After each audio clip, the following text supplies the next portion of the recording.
would.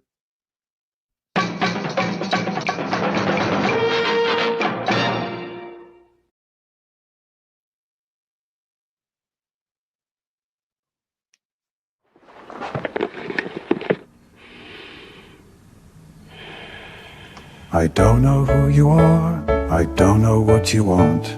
If you let my daughter go, that'll be the end of it. But if you don't, I will look for you. I will find you and I will kill you. What I do have are a very particular set of skills. Skills I have acquired over a long career. Skills that make me a nightmare for people like you. I don't know who you are, I don't know what you want.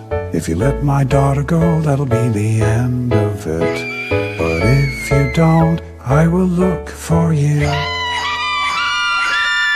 I will find you and I will kill you.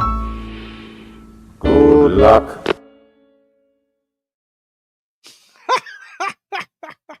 That is so crazy. Oh, people in the audience and the YouTube in general, that what you have just heard and saw is a very nice video made for by a YouTuber. Its name or their name of their channel is ThereIRuinIt, and I am putting his link or their link to the channel there, so it go and enjoy more of of their work. It's because I've listened to him before on other stuff, and I fucking find that shit funny. That's great, man. I saw one this morning right before I come on here. It was Michael Jackson, black or white, with melded with the Man in Black playing at Folsom Prison. Just the guitar riff behind it. It was great, man. It's awesome. Let's see who is all here. We got Snorty is here. Wow, Snorty beat Gambit here. Where's Gambit? Gambit's not here. Snortapupus eat Gambit. Did he? Maybe. Emmanuel is here. Good morning. Just come Safe to travels. say hello. Oh, in the car on the way back from Italy. Nice. Have a very safe trip. Are you driving or is Regis driving? They're probably taking turns. Well, I'm hoping that she's not driving because she's in the chat. Well, maybe it's Regis in the chat with her phone. Yeah. You never know. Could be. However, I've been having Gary's phone in the car, so who knows? You know, what's funny is I just read an article where somebody who had never been on the Autobahn before made a mistake of going on the Autobahn thinking that you can drive the entire length of the Autobahn at whatever fucking speed you want. And it's like, no, there are posted speed limits on the Autobahn. This is about Germany. You should ask this that. is the craziest one. This guy was doing 199 miles an hour, where the speed limit in U.S. speed was 75. The posted speed limit was 75, and they were doing 199. It's because people don't do their research. They heard somewhere on the internet that Germany has no speed limit on their highways, and they don't research that. I will tell I you mean, the there's funny science too, you know? The funniest thing I saw in person wasn't that. Was people, because there's lengths of time on that road, no place to go to the bathroom. So you'll see people pulled off on the side of the road, peeing and shitting. I saw that myself. That was neat. When you gotta go. Then you gotta go. You gotta go. There you go. I have never encountered any highway that didn't have places to go at reasonable distances. I was there in the 70s. Yeah. You hadn't even been you weren't even a dirty look in your dad's eye when I was there. Yeah. There you go. If you don't like the way I drive, stay off the sidewalk. Oh God. That reminds me of the time where a motorbike driver in Croatia smacked me across a tree because he was driving on the sidewalk. But then he drove off. It sucked. Cracked the rib. So we are. Oh, Alvin Alpha's here. Look at that. Good morning. Hi, Alpha. You came in at a weird time. When isn't it weird here? Yeah, it's always weird here. Where were you, mister? And he's not even in our chat. He's in Joe's. What the Oops. fuck, Gambit? We own you. Come over here. Come on, I'm bro. joking. Can't hear it. I'm tisking you.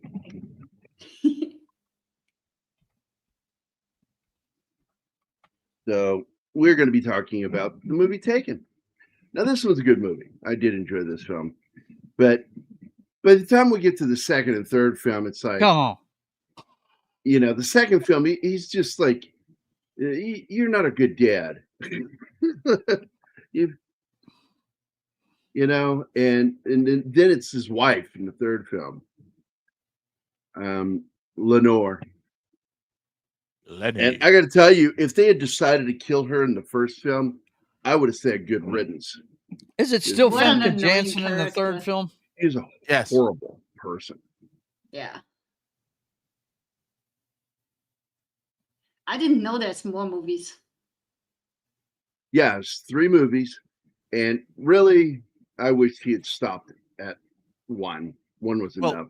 But there are 3 movies because he didn't do what was necessary to do after the first one, Right, come on. which is He didn't go finish the and job. track them all.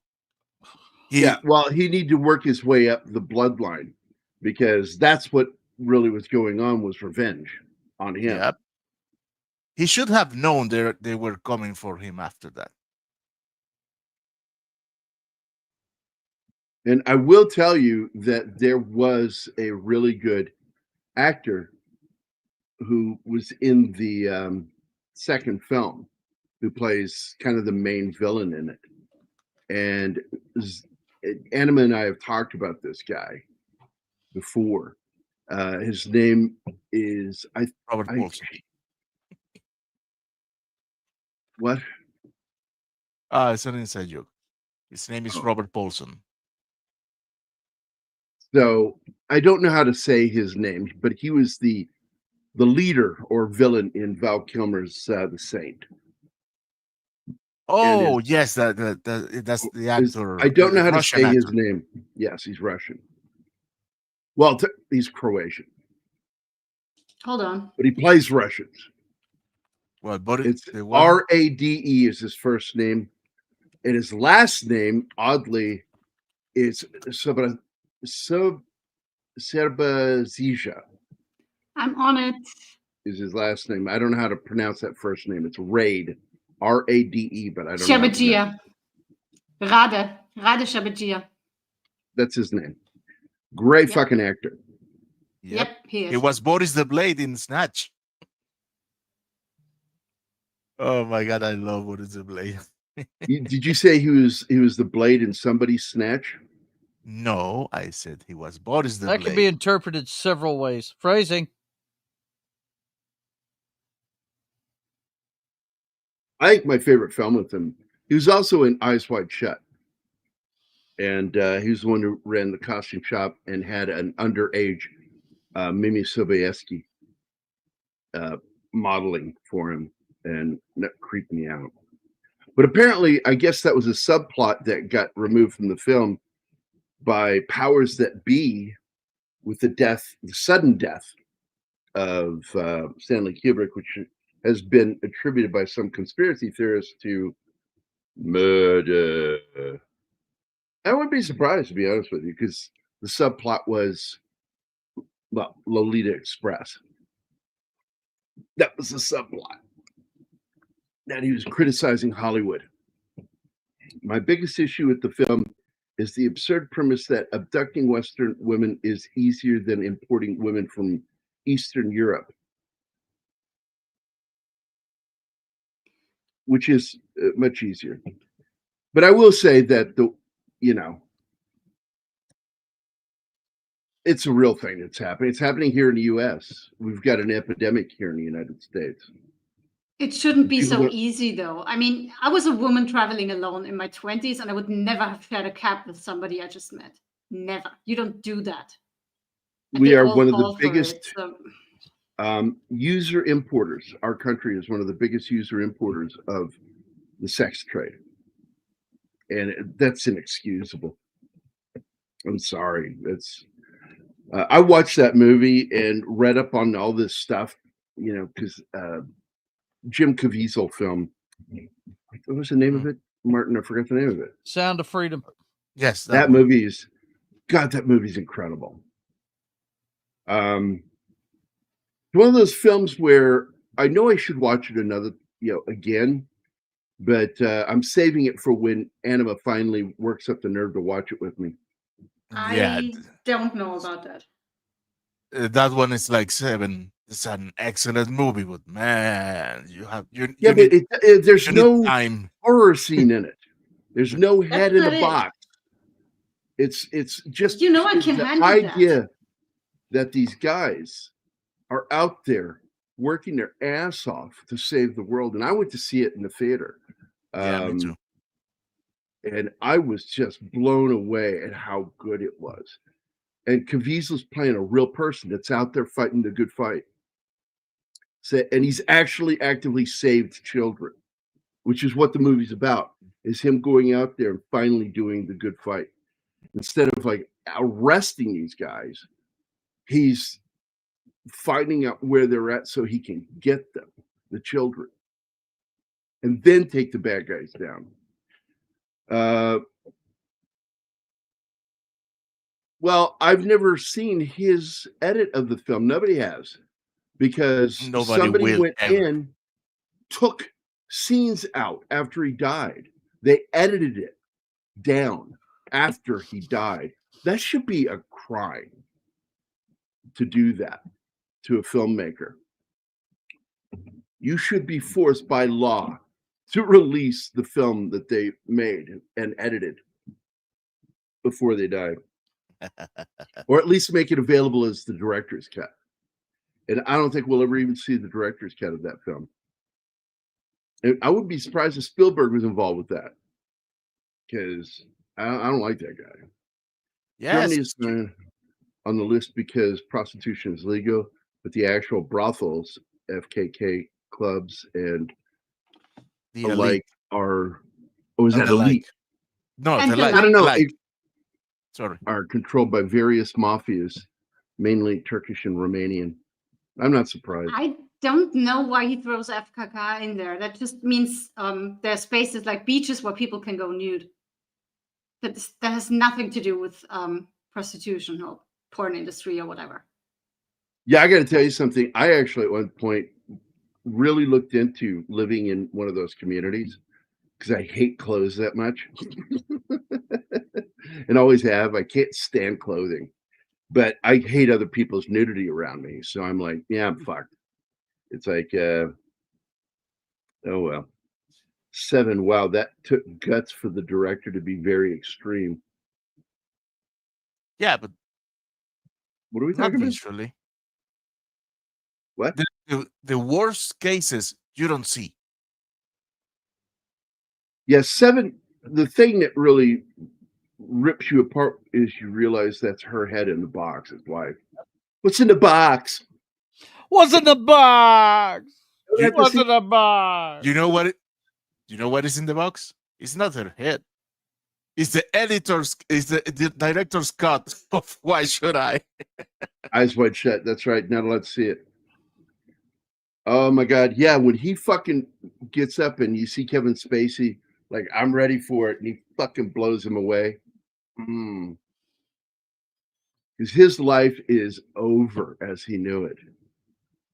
No, he knew that. Yeah. You know, that young cop, you know, he's at the beginning of his career, and Morgan Freeman's at the end of his career. And Morgan's like, you don't need to know. You don't need to know. Give me your gun. It's in the box. What's in the box? Yeah, he really does. He's like he's pleading with him. Tell me what's in that box. He goes, you do not want to know.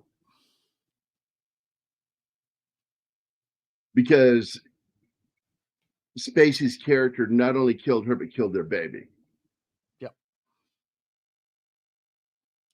And he didn't even know about it.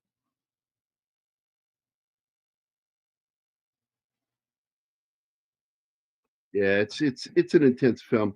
I will never watch again. It's one of those films where I just, yeah, that is, it's lives rent free in my head So well done, because until I die. the most horrible scene, you don't see anything. It's like the The shark. dildo. Yeah, the dildo scene. Yeah. No, That's one of and the head. You never see the head. You only see the You body. never see the head. It's all implied. But also, I really was disturbed by the the knife, though. the knife dildo. Yeah, I just like, nope. People are like, well, what about the soup guy? Nope, that didn't bother me. Oh, see, and we have a connection with this film because the guy who was forced to use the knife dildo is His the friend friend. of Brian. Yeah, the friend that helps him find where they're at over there in Europe. Man, that Good actor is actor. awesome. He's also in Freaking love another him. film I really like called The Bone Collector, which I believe I will get Anima to watch with me because I said, this is like Rear Window. The movie's really good. And she enjoyed Rear Window. And because, Crazy. like Rear Window, with Jimmy Stewart being trapped in a wheelchair, this guy is trapped in a bed. He's the brains of the operation. And what's her name? Angelina Jolie is his hands out in the world. So, he's remote piloting Angelina Yeah, Jolie. he is. He kind of is. He's remote piloting her. I like that film a lot. The miniseries, awful. They tried to turn it into a TV series. It was awful. It was bad. So this was Speaking of Avatar shows like before that, Avatar. okay, so I was not interested in watching the last iteration of Dexter. I just looked at it and I'm like, this doesn't look interesting to me. It lost what it was about. And what made me sad about that, the last, previous iteration of Dexter, when he came back and he's up there as a logger, terrible writing. I watched the first episode and I'm out. This is not written well. And I said, I don't want to watch it. And I had no intention of watching the new season. What do they call it? It's Dexter Rebirth? What's reborn? It's Hang not on. Rebirth, but it's like Resurrected? that. Resurrected. Yeah. And I went, oh, I don't want to watch this season because I was so disappointed with the first episode of the last one. And then I heard it didn't get any better. And then 3 of my friends reported back to me going, holy shit, this season is really fucking good. You're going to like it. And I went, And then they said, no, seriously. So I went and I watched the first episode. And then I watched the second episode. And then last night I watched all the other new episodes, all the way up until getting caught up while I was working. And I got to tell you, man, it was fucking good. And what shocks me even most, it doesn't bother me that Peter Dinklage is in it. It's a small part. Yeah. Never Never say never again. Never. Dexter never got my attention. I got to tell you, I love the concept of it because it's sort of like, what if glorifying a killer? What if Batman? No, what if Batman were insane? Hey, you like the Punisher? You got no room to talk because that's what he does. That's all he does. Batman is insane. His targets are other killers.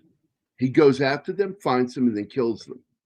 And I'm like, hey, man, you're saving their tax dollars a lot of fucking money. I like the character. And what I like about it is his dad, who rescued him, realized he was fucked up. And so as a cop, he taught him how to have a moral center and to have rules and live by those rules and never go outside those rules. And so therefore he, his rule is never harm decent people. Hunt these killers down and feed your dark passenger, because that's what he has. I he understand has that, but they should have make it the point of the show that he's not a hero, that he's still a No, he's villain. an anti-hero. No, he's an anti-hero. If you like the Punisher and you call him a hero, you've made a mistake. The Punisher is not a hero. He's an anti-hero. Just like Clint Eastwood and all those Westerns, that he made. He's not a hero. He's an anti-hero. He does good, but he's not a good guy. The classic symptom of, hey, you like that? Then I don't like it. But I like Dexter Resurrection. I was shocked because now he realizes he made a mistake with his son. That was in the series. Because if you didn't watch that last series, he eventually tells his son it's okay to shoot him. And he does. But what he doesn't understand is his son isn't him. And he doesn't suffer from what he suffered from. He's different. And he screwed up, and he realizes it in this new season that his son isn't a killer like him. But his son has a drive to hurt people that are bad people. And he's all fucked up because of what his dad convinced him to do. And all this time he thought he murdered his dad when his dad was actually in a coma, in a hospital, on a reservation. Jesus, oh my God. I got to tell you, man, in this movie, Lenore in this movie is absolutely a horrible fucking human being. She's vindictive towards him. That's why she's such a fucking bitch to him. And what's worse, what makes it worse is that she does it in front of her daughter and in front of other people. Instead of keeping it when you're fucking private, she is a horrible human being to him in front of other people. And that's just, that is not right, man. However, she's kind of ruining her daughter with it. Wait. However, she's defeated all the time by her own daughter. When she's with her dad, Lenore comes with her rules, and they don't care about the rules in her face. That I like. Yeah, but she is teaching her daughter to lie, to get her dad to agree to that trip. And to try to use the dad. And she does try to use her dad. She absolutely spoiling and ruining that child. But you got another actor that's a character actor I really like. John Grease plays Casey, another guy that he worked with in the past. Yes. And by the way, the reason we're doing this movie today is he is former Special Forces. And he was, what do they call that? I forgot the word for it. When somebody in the CIA approaches you. No, there's a word for it. Where they induct you. It's a special word, and I can't remember the name of the word. But there's another actor in this movie too, and in fact, he was just in that previous image. That I really do like, and oh my God, his name is David Warshawski. Warshawski is in this, and he plays one of the agents in this. I like that guy as an actor. He usually ends up playing like either cops or bad guys. He has that face. Yes. I think he was in Supernatural too. He was what? In Supernatural, I think he was, and he was a hunter, so kind of a cop. I didn't know he was in that. I've promised Don Ecker that I will go back and watch the show because I only watched 2 seasons of it. And I'm sorry, I went, That's I okay, wasn't Gerry. into it. I Nobody's like better. supernatural stuff. There he is. There he is, the guy he's talking to right now. He gets him the gig with the rock singer or the pop singer. And it's good money that he needs. There's the guy I was talking. They served together. That's Warshawski. And they want him to rejoin the group because he dropped out. He's done with his past. He was Yeah, a there are Green guys Beret. that came up through the special forces, Green Berets, Green Berets, yeah. and they ended up being brought into doing the same thing Boone does. My buddy Boone, who is one of the snipers in 13 Hours in real life. And Boone, just a cool dude. Just a cool dude. He is. And these guys, that's what they were. They were security services, the CIA. Now, And- people, remember, it's not that this actor is short, it's that Neeson is gigantic. Yep. And if you were always curious how he got that nose, he was a boxer. And he made money at it. And Not the first, but he did box. yes, and he was a school teacher too. So imagine that. He's done. Now, a I little bit will of point out everything. that as much as I hate her in this movie, I've always liked Famke Janssen. I just fucking Femke love Janssen her. is a gorgeous chick. When she really was in GoldenEye. GoldenEye, Xenia I knew it. I knew you were going there. as on a top off, come on. I was like, fuck yeah, fuck yeah, fuck yeah. And I love it when Pierce Brosnan points a gun at her and says, no more. She's foreplay." great as Jean Grey in the X-Men movies too. She's awesome. She was very good in that too. He's not that tall. Leland also. He's only 5'7". It's not really impressive for a man. Liam Neeson is that tall. He is tall, yeah. But And Martin the other isn't guy saying that isn't exactly. he says he's really not that short. It's Liam Neeson's Well, height that makes him look so short, but he is shorter than. I mean, he's tiny to me. He's below average, I would say. Say what? I am By the way, I just saw the trailer last week to his new movie coming out. The zombie infectation one. Yes. And I can hardly wait to fucking see it. I also understand he is in the sequel, and I thought he died at the end of the movie, so I don't know how. Run All Night 2. What? It's He in died. pre-production right now. Yeah, I know. I thought he died. So I'm like, I don't know prequel, how. maybe? Maybe he's in memories. Or Maybe it's prequel? about the son. I don't Oh, know. yeah. But it's That- happening. That is a good movie too. People, if you haven't seen it, go see it. Go see it.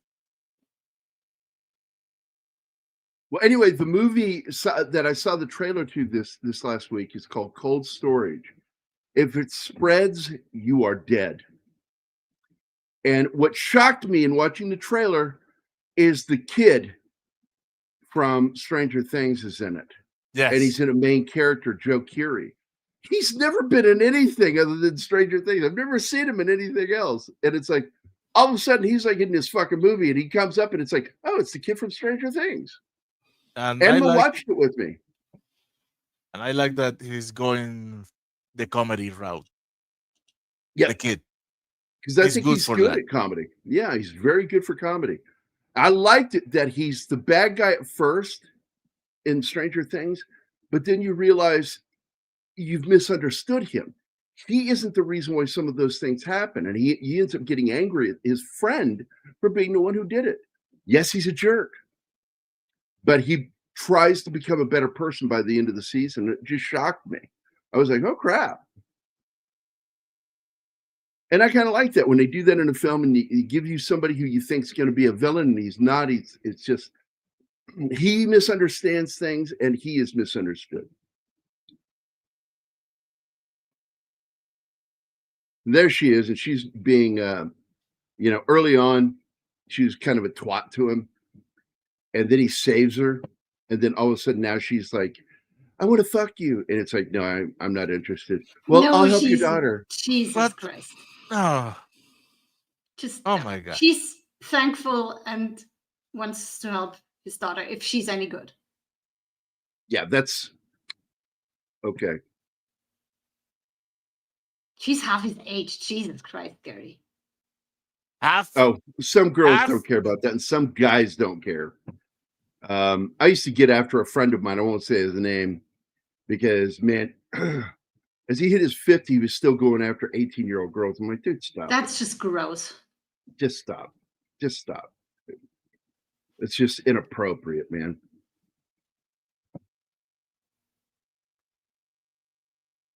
Oh, this is the one that really irks the shit out of me because the girl gets up, has a tantrum, and runs from the scene. But first of all, And- she wanted a Fam- father-daughter lunch date. And then she brings her mom and tries to manipulate him. It's all fucked up. So And she's then, learned well from the bad mother. she- Nice. Well, yeah, that's the whole point. And what I was trying to say was that she has enforced bad behavior with her daughter. She's reinforced it to the point that she feels at her age that it's okay to get up and storm away from a table because she didn't get her way.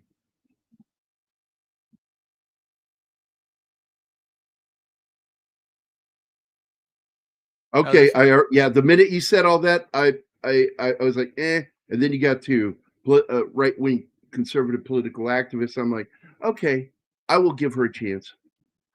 I don't think actors or any famous people should be political activists, but okay. I Well, I think you can be a political activist on your own time. What you do with your own Yeah. fucking time is your business. It's when they do it at events, use that as it's like, yeah, it's so inappropriate. It's like, well, when are you going to do it? It's like on your own fucking time. If you are there for a movie that you're promoting or to receive an award for, fucking shut up. Exactly. That's not your personal time. You're being And paid for is that. it your time? Yeah. You think Now- it is? It is not. Now, the biggest plot hole in this movie is this mom. She's okay with sending. She knows what's happening. She knows that her underage teenage girl, 17-year-old daughter. yeah, are gonna go tour by herself and another female friend for the whole Europe. She's married to an ultra rich guy. They Chasing can a rock afford. band. They can They can afford. afford security. Yes. Yeah. Yeah. Yeah, it was dumb. In fact, why they don't have some kind of security, I don't know. In fact, another plot hole. The guy has a He- private plane. Brian Mills should have secretly, quietly gone along and shadowed his daughter without them knowing. Hmm. Even if he had his own security, he still could have gone, taken the time off. You gotta make sure there are a lot of things that could have been done to avoid this. That is a failure in the writing, I think. But you're supposed to. That's the director, writer, producer. Yeah, but why? That's what they're doing. Speaking of which, I didn't know that Luc Besson was involved in the writing. Man, he went dark in this one. Yeah. Who? Luc Besson. Oh, Luke's son. Besson. Luc Besson. Luc Besson, Gerry. Oh, One I whose thought name you you want to son. say. Yeah, I know who Luc Besson is. I thought you were saying his son, like someone's son. Okay, I got you. So Luc Besson went dark. Yeah, I mean, this is kind of like so many of his stories anyway. But this is a very dark film. The fact that it deals with the sex trafficking. And by the way, I sent a scene to you this morning, and before I went to bed, that I wrote last night. Did you read it? Yeah, I did. And I like everything you do. I just think it's time to stop adding scenes to this book if you ever want to finish it. okay, I'm going to tell you one more fucking time. I'm the writer, and I don't have I any know. writers, and these are essential scenes. So stop And I get telling me. why you added this. Stop one. telling me not to do my job, because it answers an issue within the story. I won't do I it know. unless it answers an issue in the story. So please stop telling me I just said I get why you To- added this one. to stop doing my job. And I sent it to you because I want to know if you liked it. I also sent it to Mac I did. because I think it's a really intense fucking scene. And it's a Yeah. one-on-one thing. This is a moment where John does something to one person in the story, where you get to see him test his skills against another guy. And I need to add some stuff to it. I need to add something, the conversation with this one character and one of the main villains in the story, the conversation, because they've clearly worked together in the past. And I need to add just one thing in there where he says, "Hey man, you've always been my fast gun." That's all you got to say. You've always been my fast gun. And I thought about it, this morning when I got up going, oh, I need to add that. I've had sleep. I'm like, oh man, yeah. Because I write a lot when I'm tired. And see, I'm not tired right now. Do you know why? I didn't say tired. Please. No, that's what I say when I'm tired. But my Virginia accent really comes out when I'm tired. And I'm more relaxed, and you'll hear it in some of the things I say.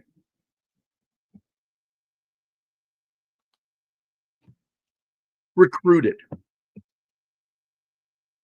I'm shocked that 11 Alpha didn't know that word. Recruited is the word I was looking for, Alpha, earlier. When the CIA recruits you. Oh, he's talking They about approach you, usually in the military. If you're serving in the military and you've got special skills, they'll approach you and they'll try to recruit you right out of the military. A movie in France with a very young woman, of course, Luc Besson is involved with. Yeah. He made Fifth Element, left his wife for a much younger woman. And then she broke up with him and is still married to another director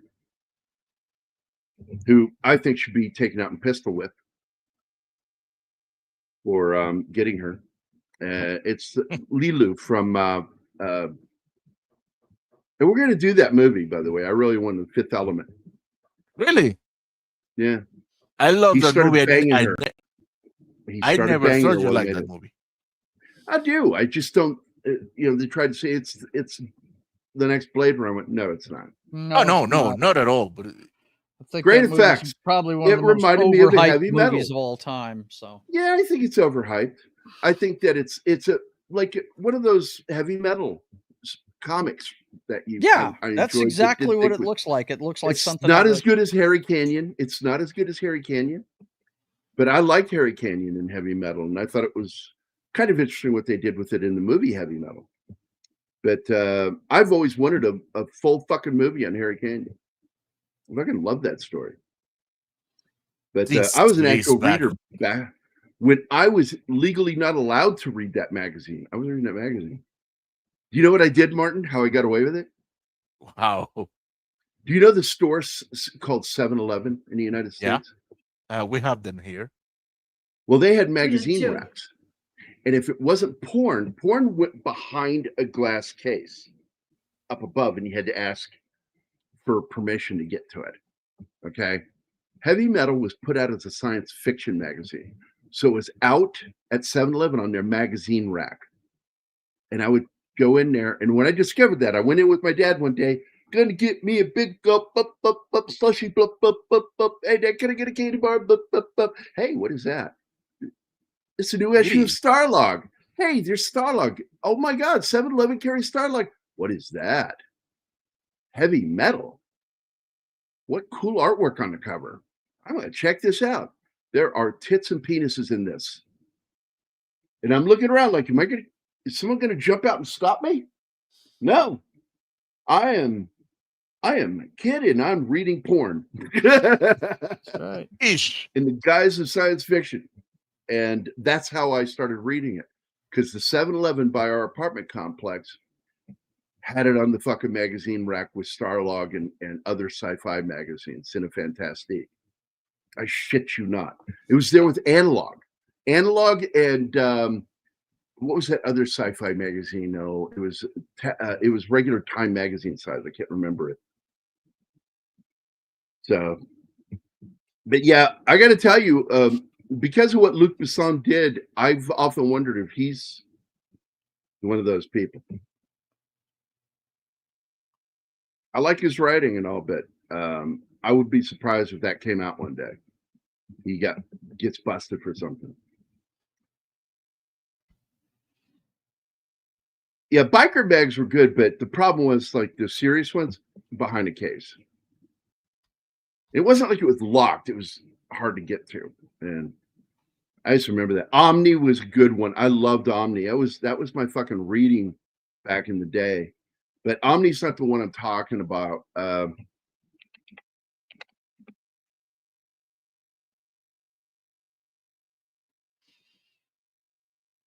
right, there. I'm gonna look it up real quick. Science Fiction Age magazine.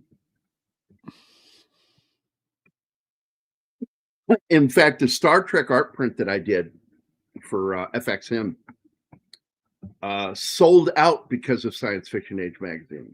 That was the only magazine he sold it in, and he sold all of them. That magazine. Look how stupid they are. They aren't just sharing a taxi with him. Her friend Amanda is giving away that the cousins who this apartment belongs to are away in Madrid. Yeah. Idiot. Giving all that information because he's a pretty face. You should know better at 19. But yeah, she has the hots for him. She says it later. Yeah, I'm going to go to bed with him. You just met him. Yeah, because he told them about a party and they want to go there. What to do with all these girls. And they fall for it. And I'm like, why? Who raised you to be so naive? Yeah, I have a feeling that one day it's going to come out that he visited Lolita Island.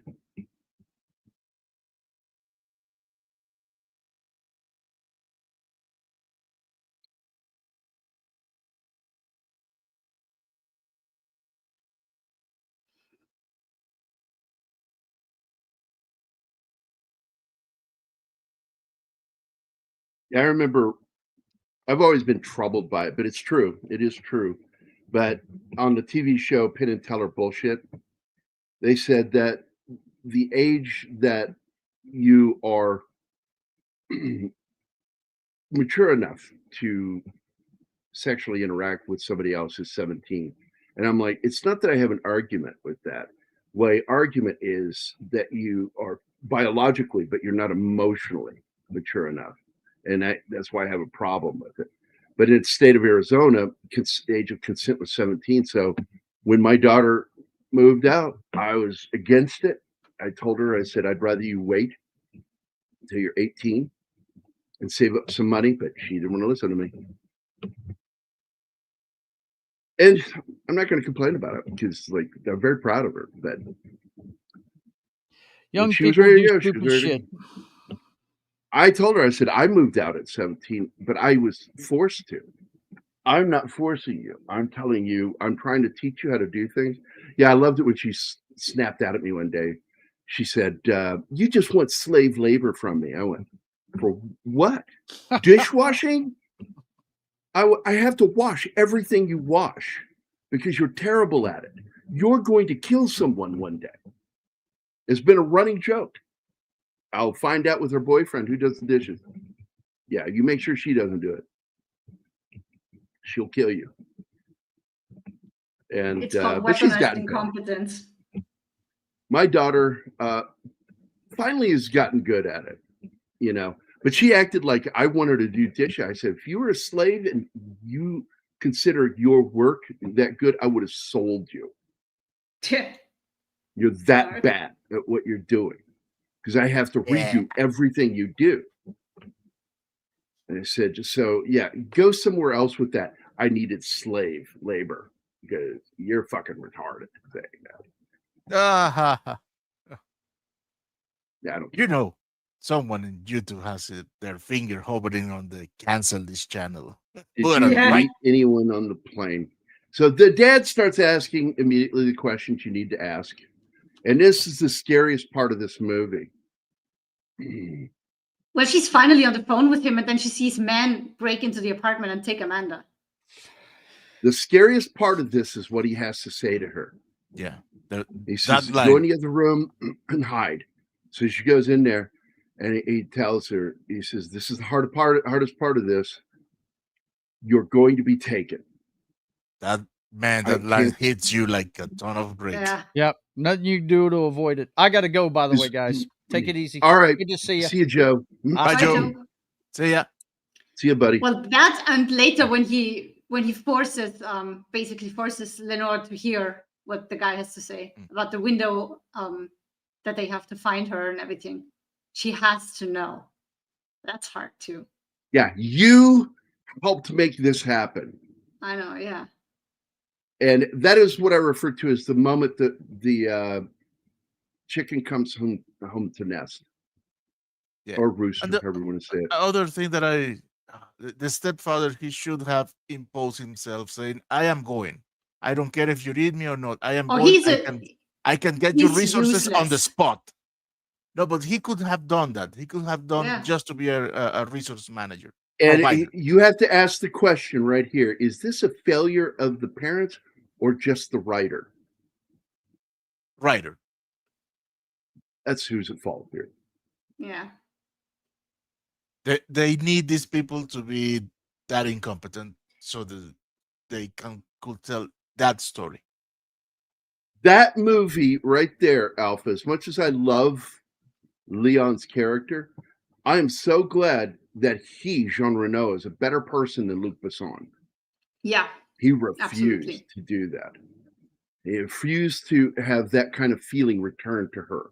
He approached that as somebody who was protective of a child, whereas Luc Besson put this whole sexual thing in there, and it was so inappropriate. And it tells you, it absolutely, Alpha, that's a window into that man's soul, that he's got a problem. And people want to call them pederasts, and I'm like, no, there is a different term. Ephebophilia. Good luck explaining that to somebody and not sound like you're a pederast. Yes. So I just don't bother anymore. I'm like, yeah, pederast, yeah. You know, I understand diagnoses. I understand words and the importance of their meanings. But you try to explain that to people, and they just look at you funny and say, okay, I'm just going to stop trying to explain shit to you. That there are 3 phases: the prepubescent, pubescent, post-pubescent. And they all 3 have different names. And it's the prepubescent one that's referred to as with the word PED in it. Yeah.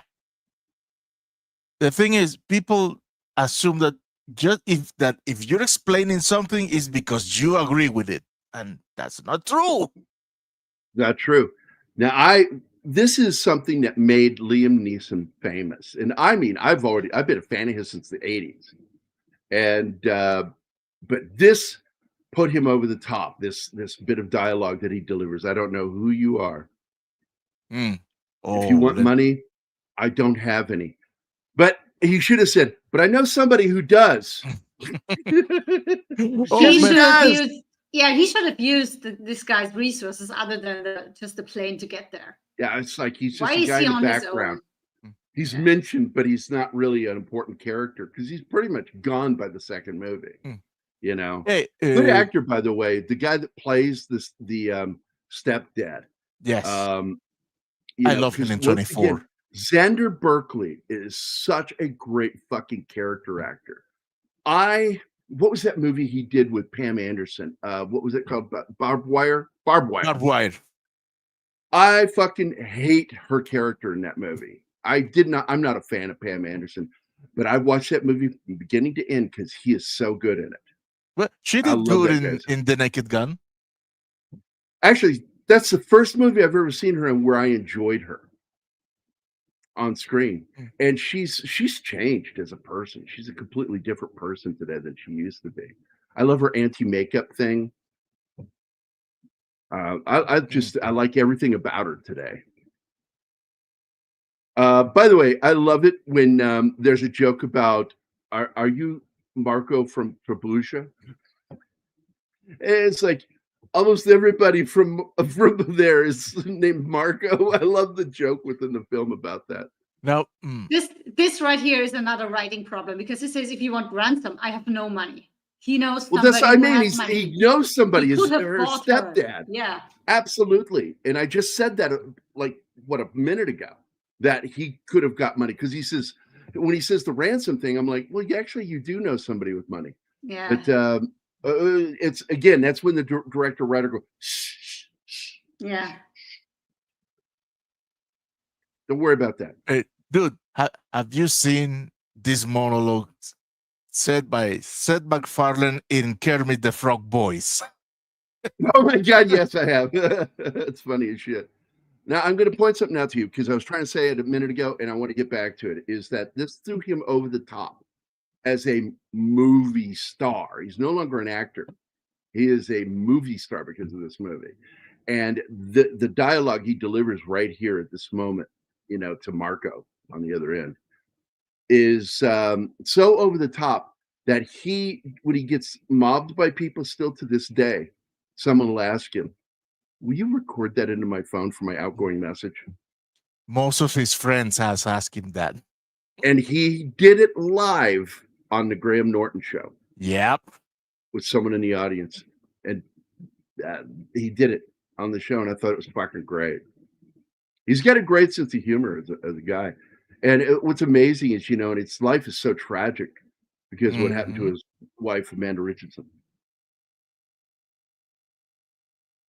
That's why, while everybody's apparently taking shots at him for his new relationship with Pam Anderson, I said, man, I'm happy for both of them. They have She's in the right age group. She's fine. I think that's great.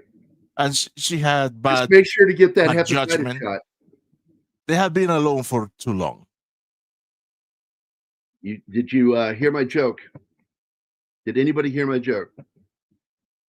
No, you didn't. No. I said, just make sure to get your hepatitis shot. Oh.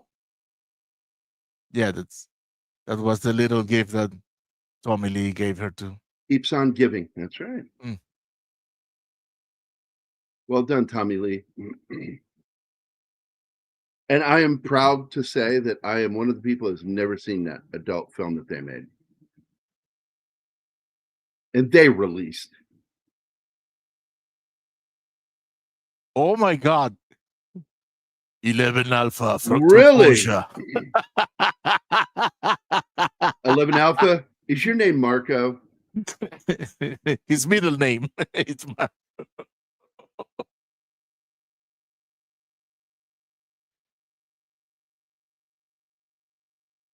Yeah, once again, he is a vital character in the story, but he's not a main character, but he is a vital character because he's the one that runs the intel for him.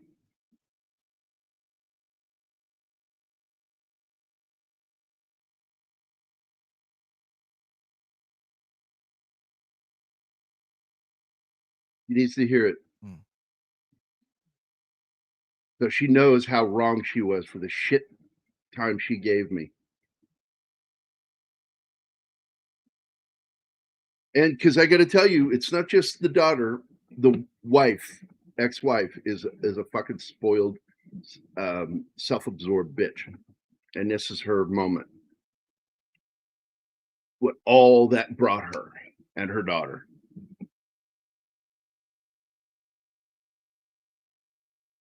It was. I wouldn't say it's a turning point. It wasn't like he had a failed career. It was just, I mean, he's fucking 50 when he did this, right?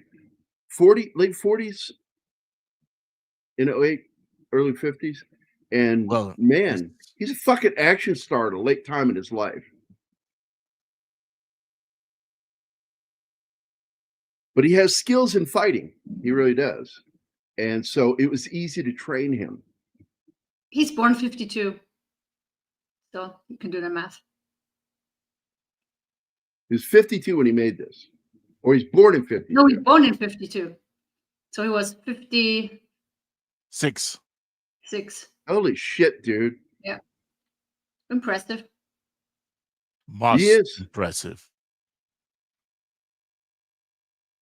You cannot say that word in front of me and not expect a Vader impersonation.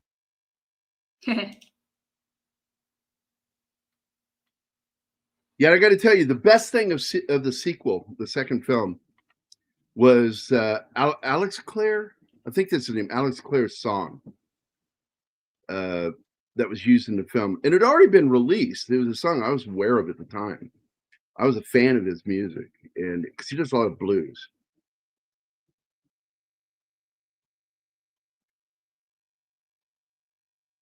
I wouldn't go that far, Gambit. I know it's a personal point of view for me, but I still hate Darkman. I was okay with it. It wasn't great, but I did enjoy it for what it was worth. Fortunately, the next movie he made after Darkman, I think it was Rob Roy, and man, that is a good movie. I love the movie Rob Roy. Okay, here you go. This is the song by Alex Clare. It was used in the movie Taken 2. It's a really cool song. What's really cool is if you hear the original mix of it, it is not a fucking, a dance song. It is a blues song, rough edges to it. And then he had a new producer come in and rework it and turned it into a fucking hit. And next thing you know, it's in the movie.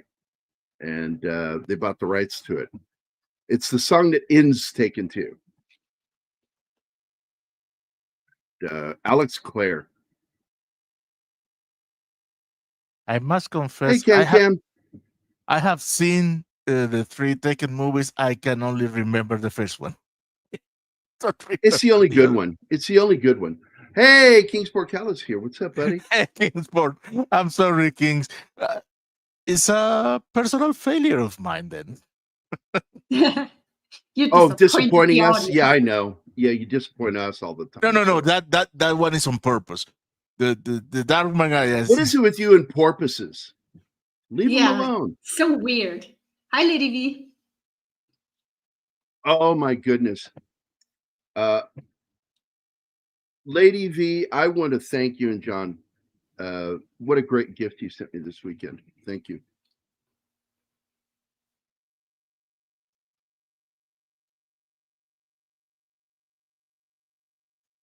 And he's not even telling me what it is. John and Lady V are patrons of mine and for this show. And I deeply appreciate it. They send love every once in a while. It's just so kind when they do that. I don't ask that of people. And when they do that on their own volition, it just makes me feel like I'm doing something good.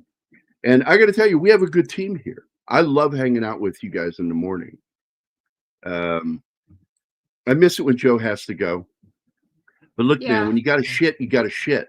Oh, he says it's about his mom, but I think he takes stool softeners and has to go. That's the story that lives in my head, that he's got a problem with poop. That's your headcanon. Okay. Please. Well, this absolutely letting men be men is something that's been absent for a while. Henry Cavill's been pushing for it. Tom Cruise pushes for it. That it's okay to be masculine. That toxic masculinity is a construct. It literally is a construct that was created. And it's a lie. That if masculine is toxic, then femininity can be toxic. And I call bullshit on that. There are toxic people. Yes. With toxic behaviors. But a gender cannot be fucking toxic. And it's a lie. And now there's a big fuck up here, but this one is one I forgive. When Liam shows up at the airport and finds the kid and does that entire chase down, right, this whole scene coming up, I just fucking love this scene because he is trying to have a controlled situation in a situation where it's impossible to fucking control it. Yeah. There are so many things happening around you in this situation. It's happening to him. Like, who is this guy that pulls him out of the fucking taxi and starts wailing on him? Like, I don't know if he's associated with him or not. He's probably someone thinking that he's beating on some kid and fucking trying to help, a bystander. But he No, he's a fucks this spotter. guy up. You don't know. In this situation, I'm telling you, you don't know. You don't know who these people are. That's why I tell people, you know, bar fights look so cool in movies. They are not cool in No. real life. You don't know where it's going to come from. And you have to be on high alert.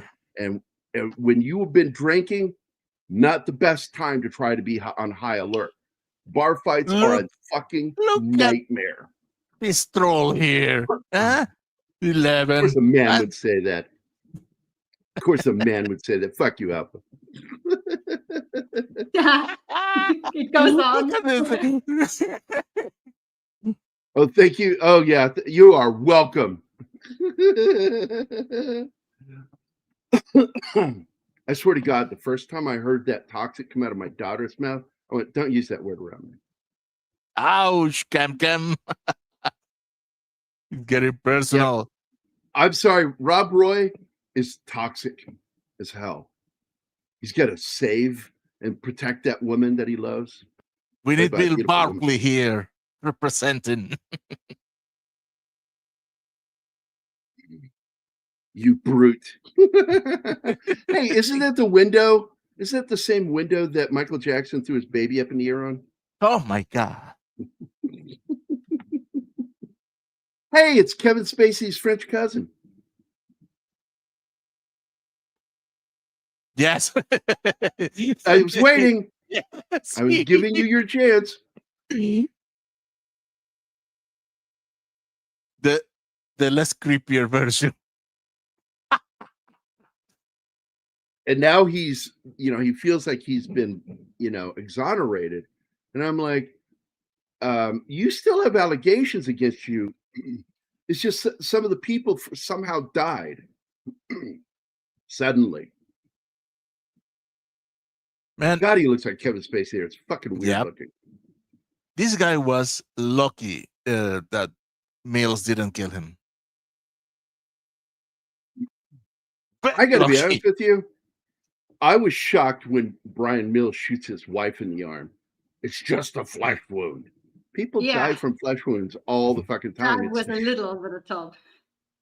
But hey, he wants his fucking daughter and he ain't fucking around. And so I'm like, all right, I'm letting this go because I'd probably do the same thing for my kid. Anybody in the way Mm-hmm. gets between me and the safety of my child.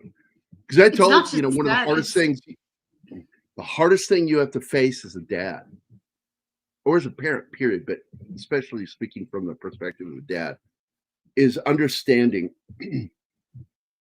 you think you can protect your kid and you can say things like, I will always take care of you. You know, I'm going to, is knowing and understanding that you can't watch over them 24/7 and that something could happen to your kids. Mm-hmm. And that is one of the hardest things I had to face with my daughter because I never felt that way with my boys. I felt that way with my daughter. Like, oh And my I have God. 4 of those. And you know, it's like, it ended up in a funny moment because I would always meet her at the bus stop. And this one day I was just exhausted because I'd been up all night working and I overslept and I woke up and I looked at my computer clock and I'm like, oh my God, where is she? And like, I walked to the bus stop looking around. I went to Hardee's across the street looking for her, nowhere.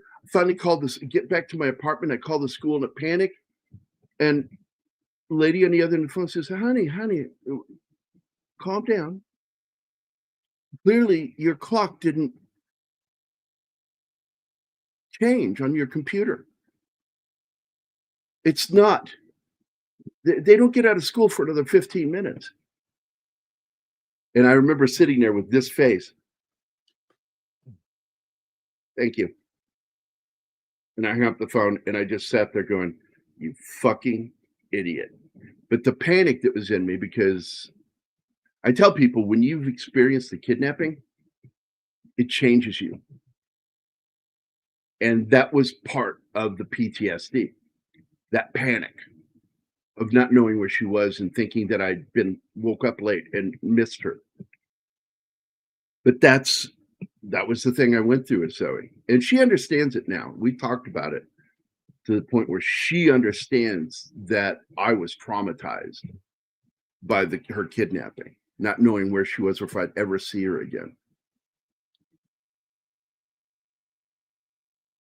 And that's why I fucking love this movie so much, because it deals with the guy dealing with that. And he knows he only has so many hours. It's that, what do they call it? It's 72 hours, right? 96. 96 hours from when they're taken. So if bye you bye want to have forever. a chance of getting him. And if you don't make it in that window, you're likely never going to find them. There's a good chance you're not going to find them anyway. Mm.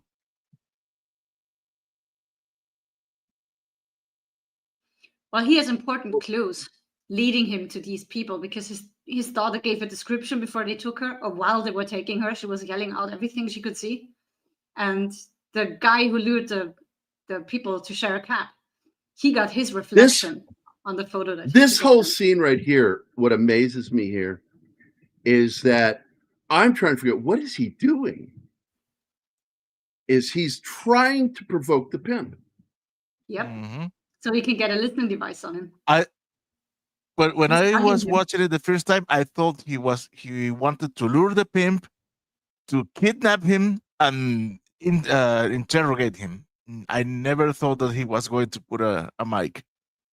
A mic, and possibly GPS device on him, because GPS did exist in the 2000s.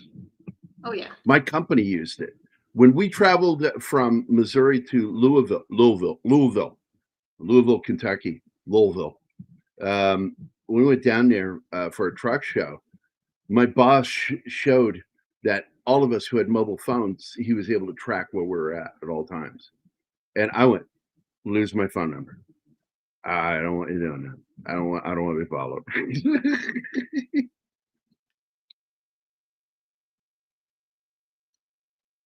That was back in 2000. Yeah, I was in 2000 before the company got sold. This poor translator, he doesn't know what he's doing. They're saying really not nice things about you. You really want to hear them, all of them. I don't know what's going on here. You don't need to. Poor guy.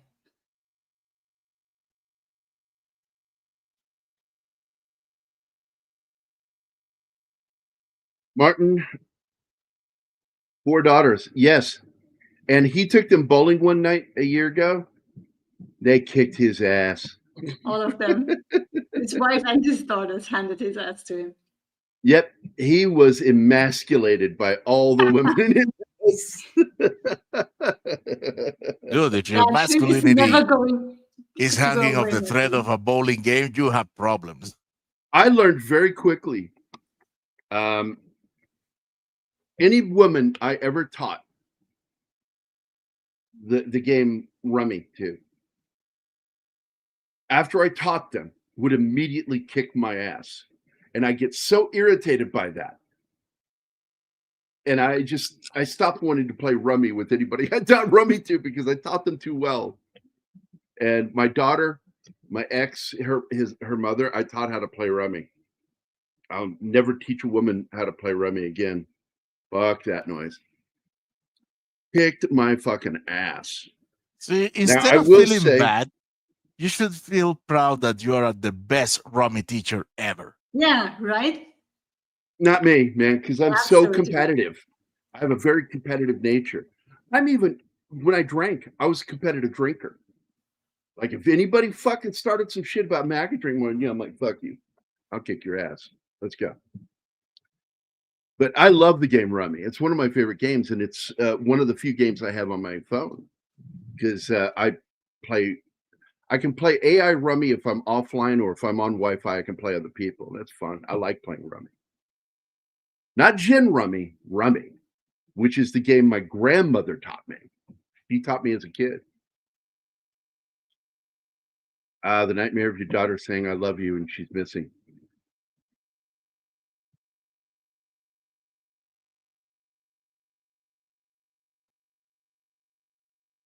We're seeing it, by the way, Gambit. I saw this and I absolutely agree with you in so much. There's a lot of laziness in Hollywood, but we're seeing a resurgence right now. But some of the same executives are out there that don't want to make anything new. Lazy cocksuckers.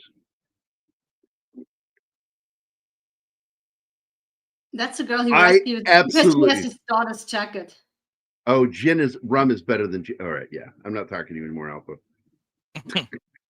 He's talking about drinks, rum, and Yeah, I know.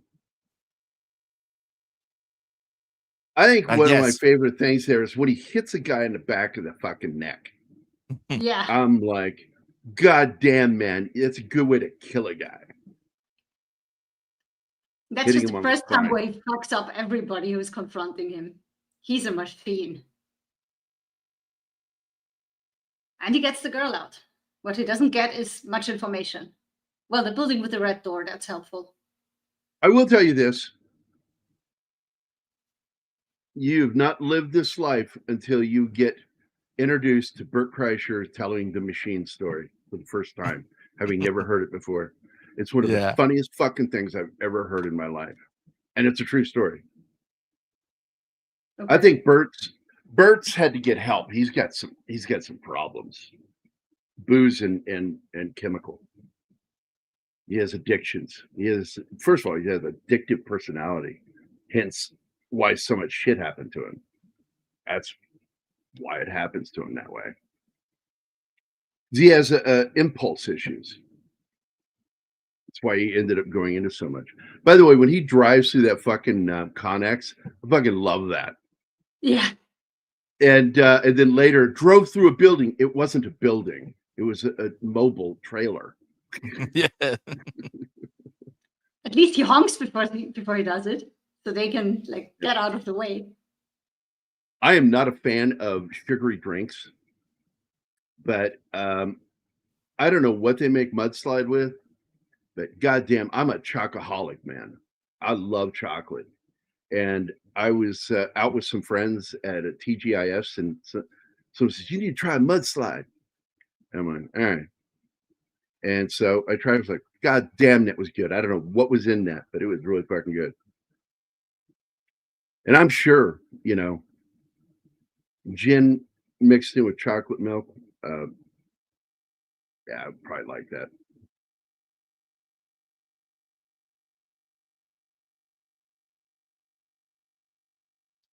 My one complaint about this film, but it got worse with each sequel, are the quick cuts. I dislike action scenes with quick cuts. And they got it right with the first Jason Bourne film. And then every Jason Bourne film after that, they started doing quick cuts. And people want to see the clean action. They like that. And people are like, no, they want quick. And I'm like, the people who like quick cuts do not outnumber the people who like a good action scene. There are more of us. And this is the problem with Hollywood. They don't know that. Somebody tells them something and they go, oh, that's got to be gospel. They're fucking idiots in Hollywood. Oh, I know. It became a meme. Yeah. It's like going over the fence. Like, you did 3 cuts for him going over the fence? Why? Why would you do that? What's the necessity of doing 3 cuts of him going over the top of a fence? It was dumb. Annoying. Well, at least he got through over the fence. Obi-Wan couldn't do it.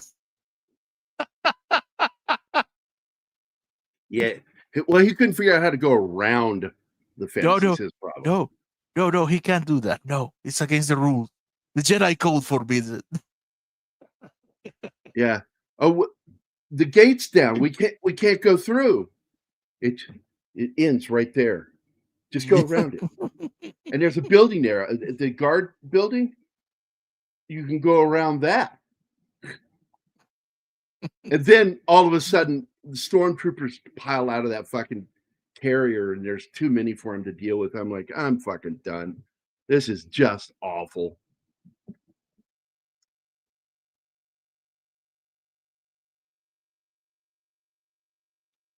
Yeah, I really am not a fan, Gambit, of shaky camera stuff.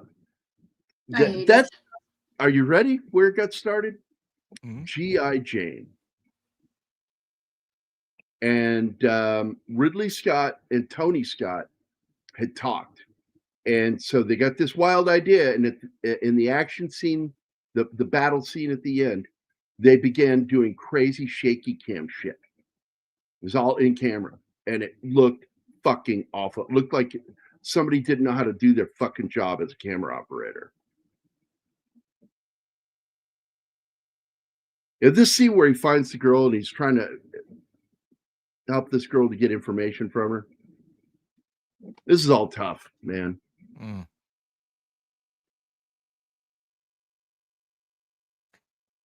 There Nobody you Scary decided bird. to show. Hi, Bill. Hello, Bill.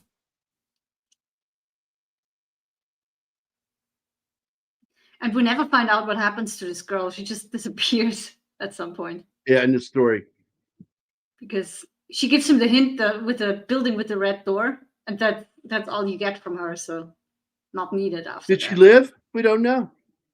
Well, being he the man who is, I think he would have told the innkeeper, who's his friend, to call the authorities or a hospital. Yeah.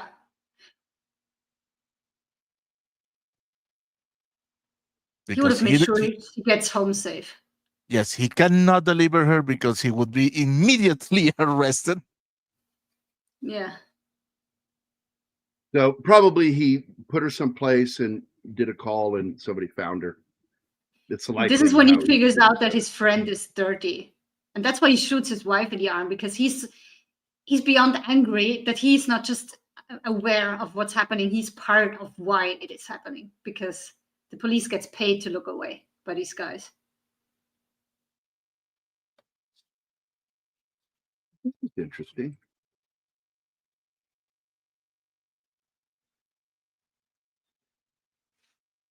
StreamYard's not letting me scroll through the videos. Really? So I can. So I'll play this video for Bill arriving. That's it. Show's over.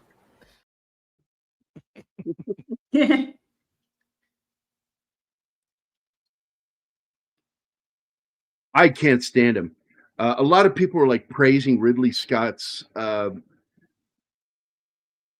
shooting of the battle at the beginning of Gladiator. I fucking hated it. I got so aggravated. Well, I wanted to give you the chaos of war. War is chaos. You don't have to do anything with the camera other than be close, and that gives you the chaos. You don't need to do all these quick, shaky cuts. Fucking Ridley Scott. I love Ridley, but I fucking hate him too. I didn't read that. What did he say? Oh, he watched Ick with Brandon Routh. Ick. I don't think I've seen that one. Is that the new film that he did, the horror film? It must be. I think it is. I haven't heard of it. Yeah, anybody who understands how SEER training is done calls bullshit on that fucking movie. G.I. Jane. That would never fucking happen. And I'm a big fan of Viggo Mortensen. That fucking wouldn't happen in SEER training. What's his safe house? So yeah, it's a good point. So that's probably what he did. Is he probably got a hold of him and had him tell him where to drop her off, and there you go. And he would probably do the call for him. They just didn't feel the necessity to show it.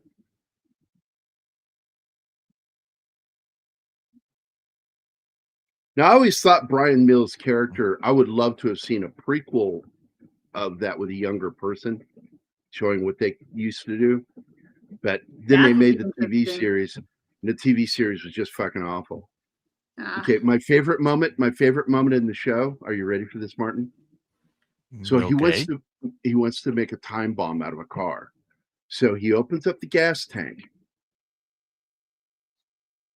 Okay, so the gas tank's open with Hmm. gasoline in it, and he takes a cigarette, lights it, and then sets it on the lip of the gas tank. But the vapors are going to get No, no, no, ignited. no, no, no, no! Don't worry about logic. Don't worry about how the real world works with gas. That it's not the liquid that burns; it's the Yeah, fumes. You know. No, no, no, no, no, no, no, no, no, no, no. I was out when I saw that. I'm like, yeah, I'm done. This is fucking stupid. who was Brian on the show? I didn't know there was a show. Um, I don't know. I didn't have a problem with him as an actor. I thought he was okay. His name is Clive Standen. Don't know. And they had some good stuff. They had Adam Goldberg in it. They had Jennifer Beals in it. I liked both of them, but fuck you. That TV show is so fucking stupid. I'm like, and people go, no, it's really good. And I'm like, shut up. Just stop. And, and anybody, what I do in this life, when I meet somebody and they recommend a film or a TV show to me that I've seen and know is stupid, I never listen to that person's opinion on anything ever again. Uh, You only hurt yourself when you recommend bad stuff. I am seeing the IMDb page. This guy is too young to be Brian Mills. Well, he was supposed to be at the beginning of his career. Well, I wanted Oh, to see him in the military. I didn't want to see him as a spook. I wanted to see the team working together. They did it all wrong. It was dumb. It was a bad show. Yeah, G.I. Jane had so many problems. I had issues with it. It looks like Ridley Scott deliberately attempted to make stuff befuddling with his camera. That's exactly what it is. Basically, I think, he wants to make movies and make them look like the way his brain works. And I don't think that's a great way to look at things. You should always think of the audience first. Yeah, there you go, Cam. There you go. Boom, baby. You had one fucking job, Ridley. And what's even pissed me off even more and broke my heart, because I'm a big Ridley Scott fan. But the movie Prometheus made me accept the fact that Ridley Scott is not a very good director. He doesn't know how to tell stories. He's really good when he's got a good script. But if he starts fiddling around with that script, And obviously, he doesn't know how to run from the path of a thing. It's coming up to you. Also, let me point something out. I don't think he understands irony. Because I love the movie Black Hawk Down.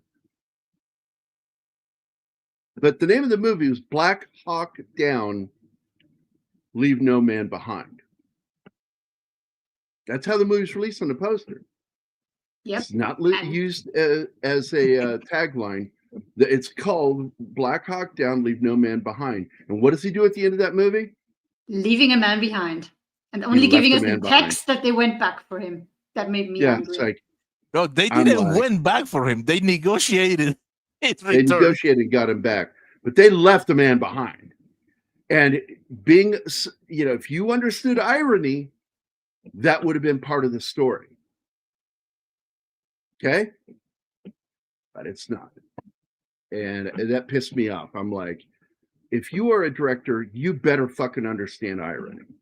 It's essential to good storytelling. what's this one? Stand Your Ground.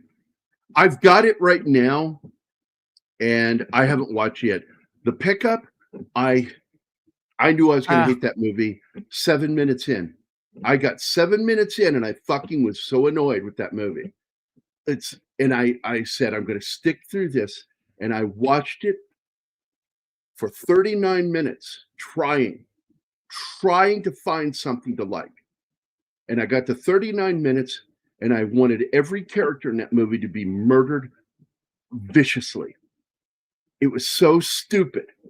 The premise is stupid. It's stupid. But, well, no, it was stupid. It's a stupid idea. The premise is stupid. You've got guys that are armed guards, and they've got little holes designed to poke your weapons out of, right? Only time they use the hole is for the bad guy to push a grenade through. Good luck. It's not how that fucking works. And the one time he starts fucking using the gun, he opens the fucking back of the rig to do it. He opens the door. I gave up on that fucking movie. At 39 minutes, I tried.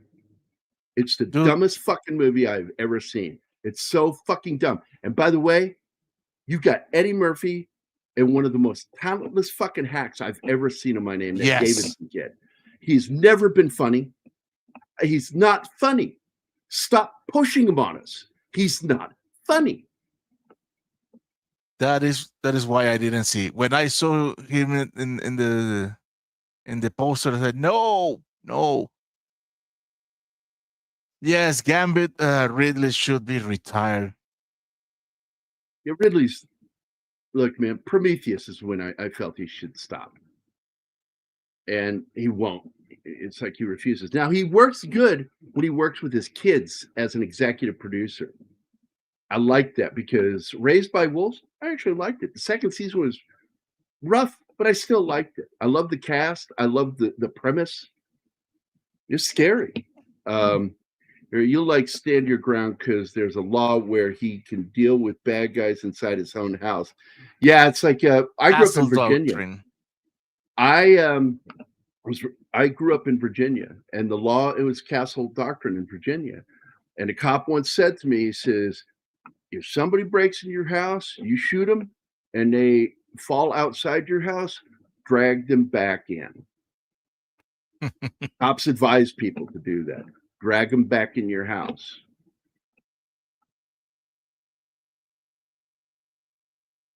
He's very self-indulgent, and he broke every rule he helped create with Alien when he made Prometheus. That no matter, even if you do the smartest thing, you could still die. By the way, this torture scene, holy shit. Yeah. The thing that amazes me is the distended veins in his neck when he gets electrocuted. I'm like, how does he do that? He did, man. That's not CG. That's his fucking veins. Holy shit. I cannot stand Kingdom of Heaven. People have wanted to sit down and talk to me about that movie. And I'm like, it's not a good movie. They're like, oh, come on, baby. I'm like, oh, it's got great scenery in it. It's beautiful. Got some really cool action scenes. Whoa. It's a bad movie. I'm not hating you. What? I didn't hear anything you said. When? Right now. Before when you were talking about the Kingdom of Heaven. Were Anima, you able to hear me, Anima? Oh, I think she's not here. Yeah, she's a cat. Oh, well. I love that, the where he starts talking. Can you hear me now?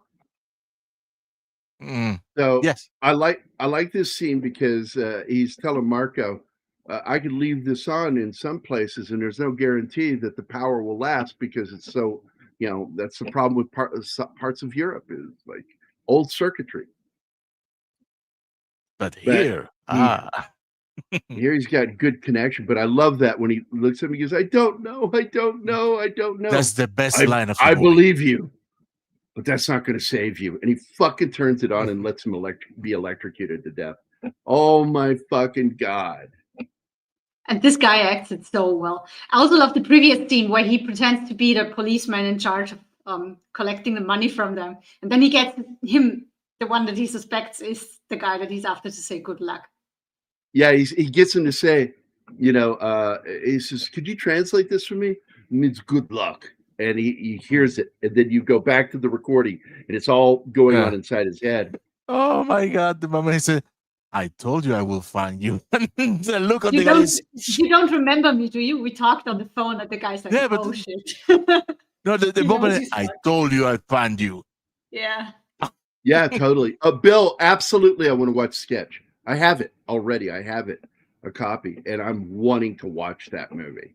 It looks good. It's like a Twilight Zone written for kids. Well, And I am down the to watch family. anything from Angel Studios. Yeah, I like everything they put out, man. I've watched every film they put out. Not one bad film. Everything's good, like really good, well And even written. the show, the Chosen One. Oh my God. The Chosen One. I've not watched it yet, but I thought you were going to talk about the series about the apocalypse thing. And no.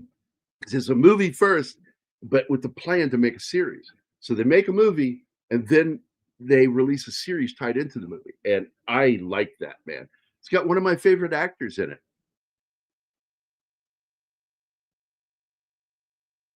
Let's see. Anybody going to figure out who the actor is? What are we talking about here? That apocalyptic series. No, I don't know anything about it. Okay. Well, the TV series is about after a nuclear war and society is trying to survive and they move onto a ranch to stay alive. Oh, Ringing any bells yet? No, but it's okay. It's a movie with Neil McDonough. Yeah, that's who I'm talking about. The actor in it is just fucking amazing. Is Neil McDonough. I fucking love that guy. Yes. And he is in the show. I think he's on the show and in the film. Homestead is the name of it. Really good. He has complained about how. Wait, what are we talking about here? I missed something. Let me check. I've been given that advice by my police family members. Oh yeah, pull them back in the house. Yeah, because the castle law is, unless you live in California or Washington or New York City or You have to Washington flee. D.C., they expect you to flee, not to defend yourself. If you defend yourself, you committed a crime. In those places. If you live in a city or state that's heavily blue, move to a red state or a purple state. You have a better chance of defending yourself if you have to. Remember I like that. Okay, hold on. After he shot the shoots wife. his wife and he gets the information he wants, and he says, "Give my apologies to your wife." And I'm like, fuck, dude, that is how you're going to end that conversation? He's done with the guy. They used to be friends, but he's on the wrong side now. So, Dude, he is so lucky he didn't end up dead. I he know. only On didn't top of because he that, has kids. I guarantee you their marriage is over when she finds out what he's been doing. Yeah. Why this happened. But the only reason he's not dead is his children. Damien Dark, it was the only thing on the CW I thought was worth watching was when he was the villain in the Arrowverse. I like him. I fucking like Neil McDonough. I've liked him since 1994? Is that when he did Angels in the Outfield? Oh no, I saw him for the first time in Band of Brothers. Oh, I knew him way before that. But however, he was Lieutenant Hawk in Star Trek First Contact. Yeah, that was later too. But he was in a little movie, and I think it was 94, called Angels in the Outfield, a remake of a classic black and white film produced by Disney that I thought was a great little movie. And one, they only wanted actors with skills in baseball, actually can play baseball. And Neil McDonough was like Kurt Russell, like he could have gone pro. He's that good of a baseball player. And so he got cast in this movie as Whit Bass. He is like the nicest, most naive guy in the world. And he's just a sweetheart of a character. And he's got the twinkling fucking blue eyes, and he really used him in that movie. I fucking was sold on this guy. I'm like, he's fucking good. I like him as an actor. And if Neil McDonough's in your fucking movie or your TV show, I'm going to watch it. It'll at least be good for those things. This is some fucked up shit here. This place is scary. I guarantee the whole movie is fucked up shit. This is where they sell, modern slavery, sex slaves. Yes, Bill, he was. Oh, Dum Dum. Yes, he was. He's played Dum Dum. But That's it's right. not rolling. I stopped it because I wanted to talk about this. This is one of the scenes that makes me think, I think that Luc Besson is trying to tell us something here. Mm-hmm. Mm-hmm. So, you know what I think? I think that he is. I think he's got some problems. I think he's on that list of people who probably went to Epstein Island. I'm just telling you. But he fucks some people up here. And he's moving quickly because he knows he's down to the wire. And this is it. This is his last chance. Because once this is over, this event here, the chances of him finding her are null. Because she is here in the building and he knows it. So nobody gets in his fucking way. And he moves quickly. And they get him out there. They're drugged up. And they get him out there. And this one dude right here, he goes into the room. And I love the fact that he apparently knows that you're supposed to say, would you, like me to pour some more wine? He says, your champagne, sir. And he asks the question only a waiter would ask. And I'm like, oh, that's pretty cool. And may I serve? There it is. May I serve? He does lose Asking it a bit when he permission, sees his daughter, though. He slips Yeah, out. he starts pouring champagne all over the place. Yep, the Howling Commandos.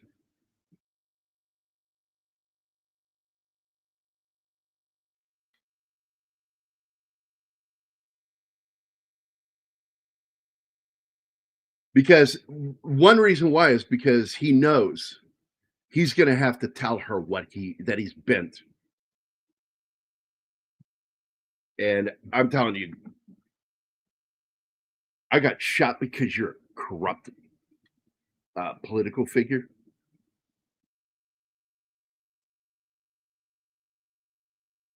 There is a piss take on it when he rips the guy's arms off and then beats him with his own arms. That was absolutely a taken moment.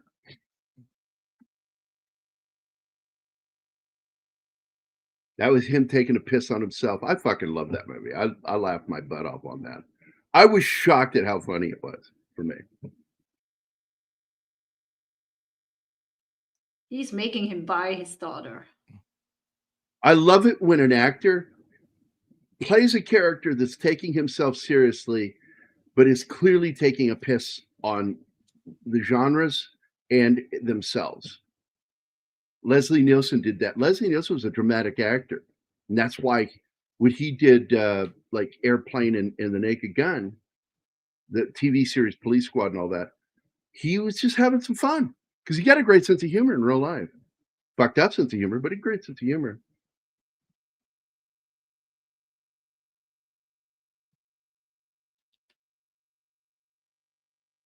I don't like that fucking movie. And I like David Fincher. I did not like that movie. People were like going on and on about it. and I'm like, if you want to talk the technical side of it, like cinematography or something, first of all, I cannot stand the overuse of the teal to orange ratio in color grading in film today. Fucking hate it. They're just overdoing it now.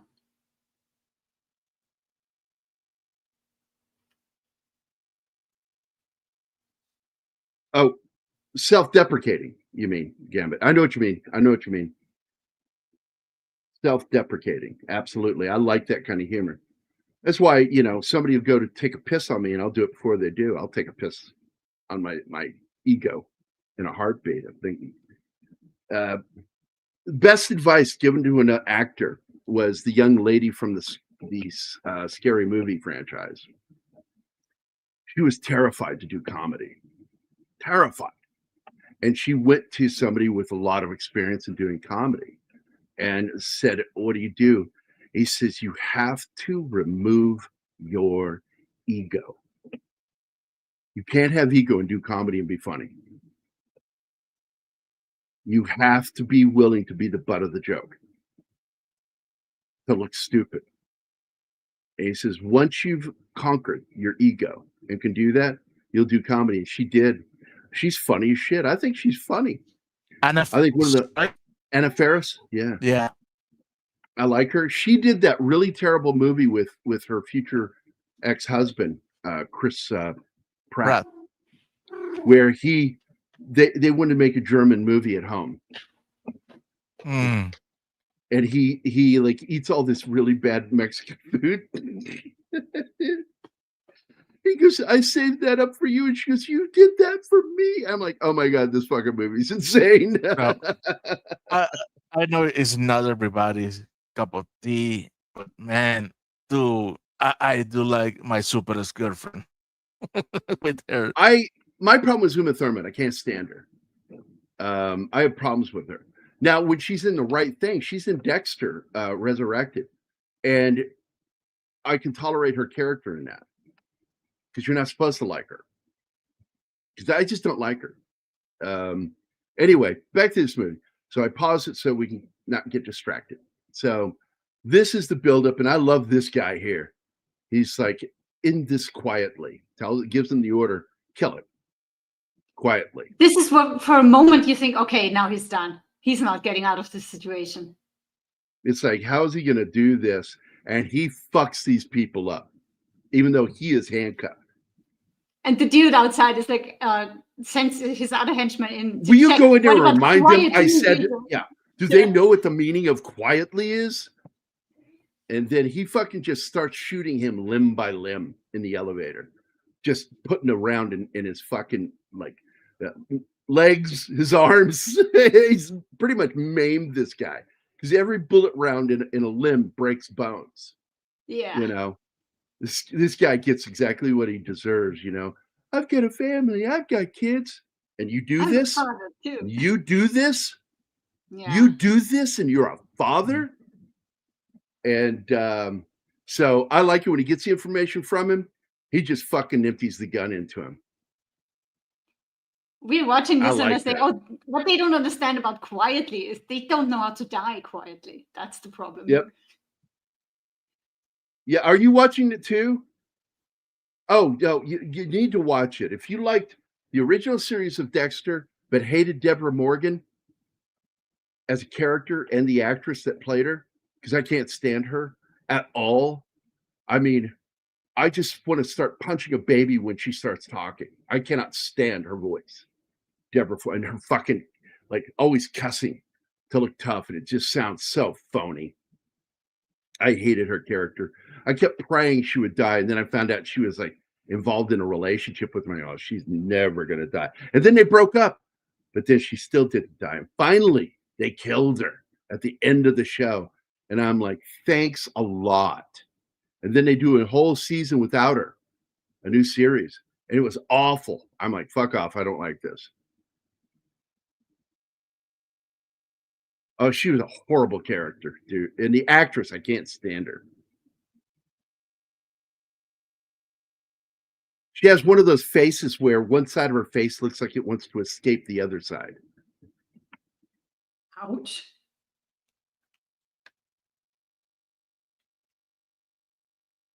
I always felt bad for the girl that had such a bad reputation. She just died. That was on Beverly Hills 90210 and the witch show with her sisters, and got fired from it. Yeah. Because man, she was not pretty. And A lot of people thought she was. Yep. I know She- many and- guys who really dug her. And it was like I was watching an episode of Family Guy, and they made a joke about that it's like one side of her face is trying to escape the other side. And I stole that. I'm like, that's the funniest fucking thing I've ever heard to describe somebody who has an off-center face where one side of the face is off from the other. And she has one of those faces. And it's like something you can't miss. It's not a symmetry issue. It's bizarre looking to me.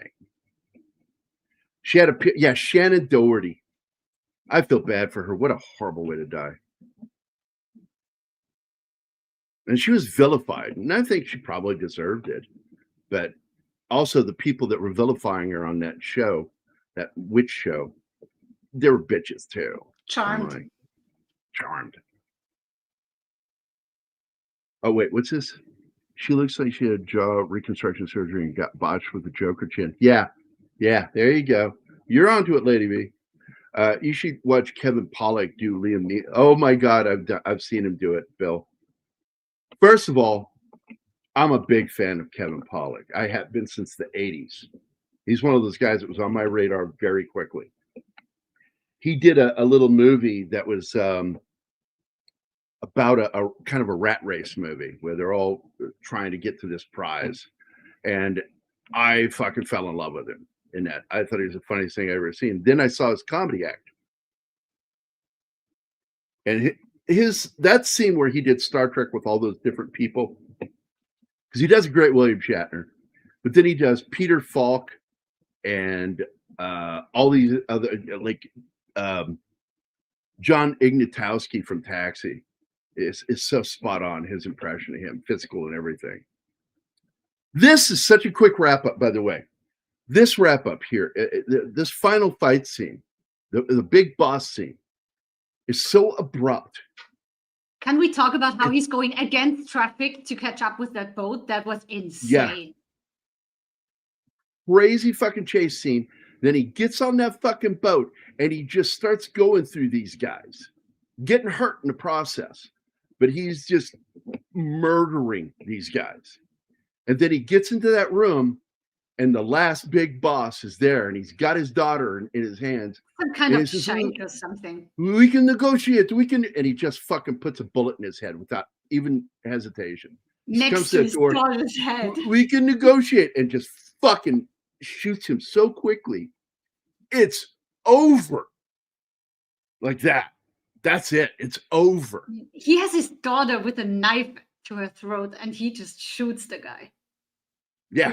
So that to me was one of the single most realistic moments, because a guy that trained would absolutely nail that shot. Oh yeah. 11 Alpha. Oh my That's how you drive Oh a my Paris.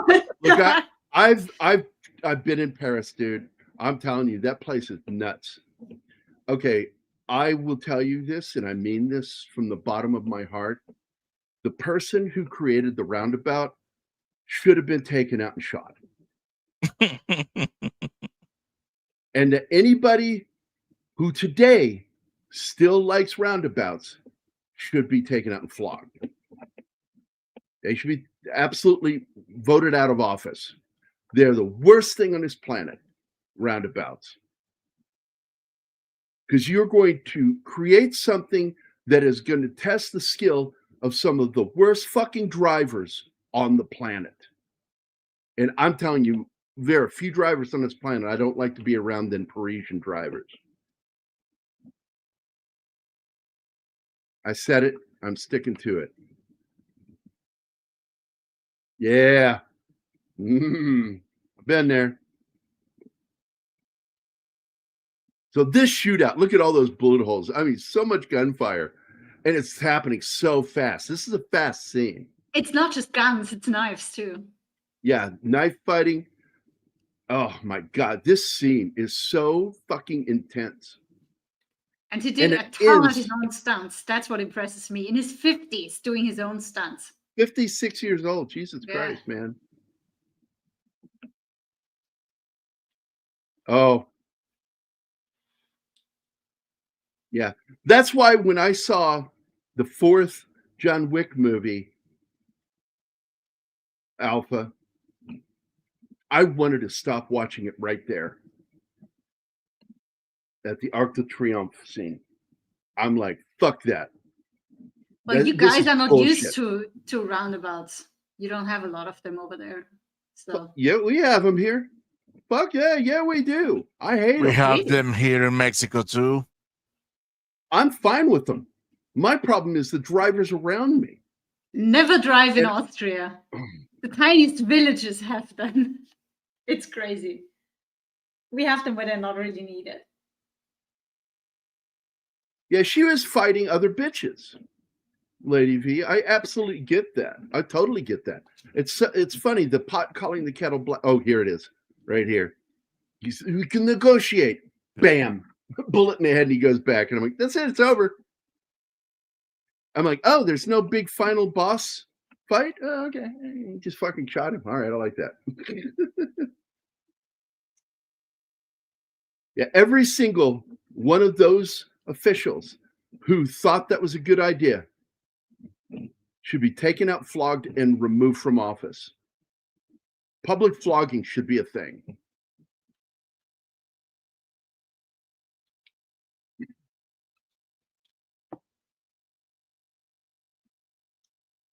I do love that. But there it is. That's it. That's all you got. Sorry, buddy. Negotiate with my bullet. See if that helps. Yeah. And his daughter's like, you came for me. He said he would. Of course he did. She's going to listen to what he says now. Look, I'm going to tell you something that you learn as a cat owner. Never have more than 2 female cats. It's the same thing with women.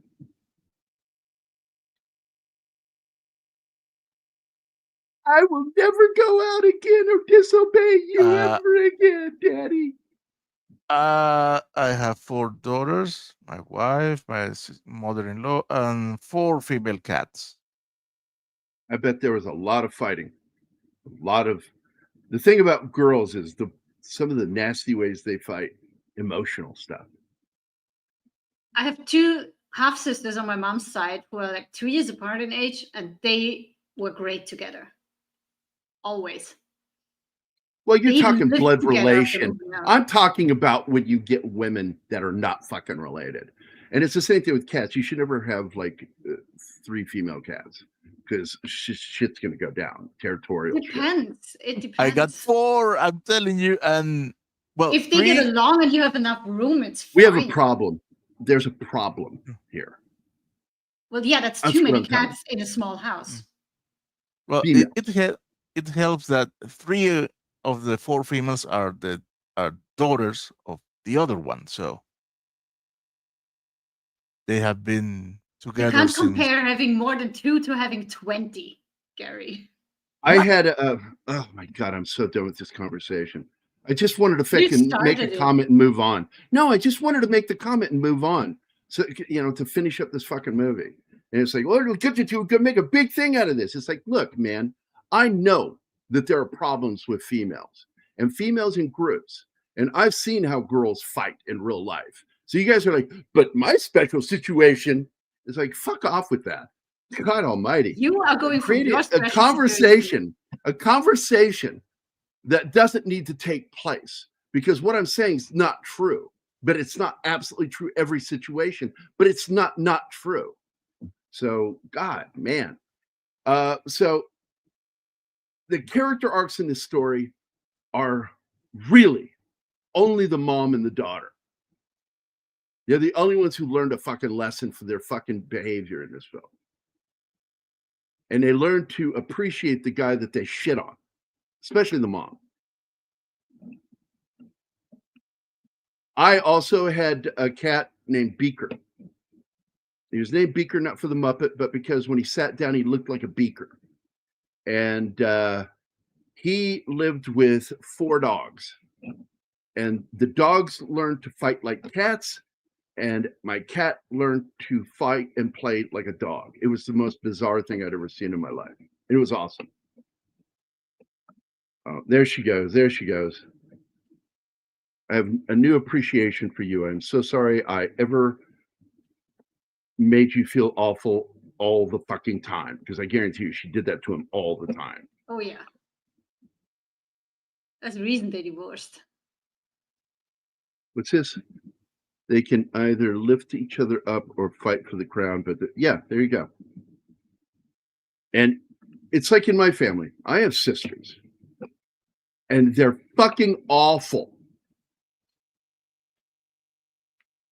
They're constantly, if they are not talking shit about each other when they're not around, about who's the matriarch of our fucking family, they are together tearing the rest of us apart.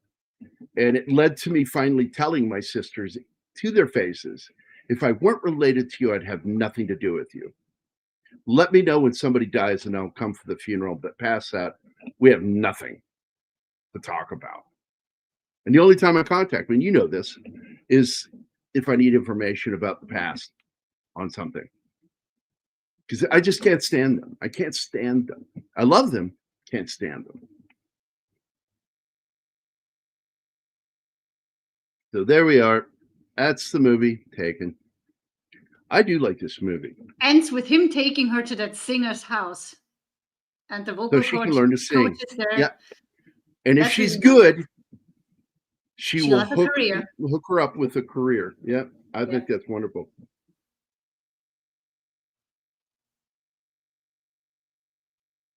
Have you? No, I'm sure I have. I don't remember it offhand right now.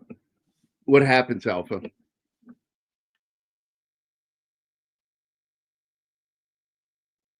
There you go. That's the rest of the world, Lady V.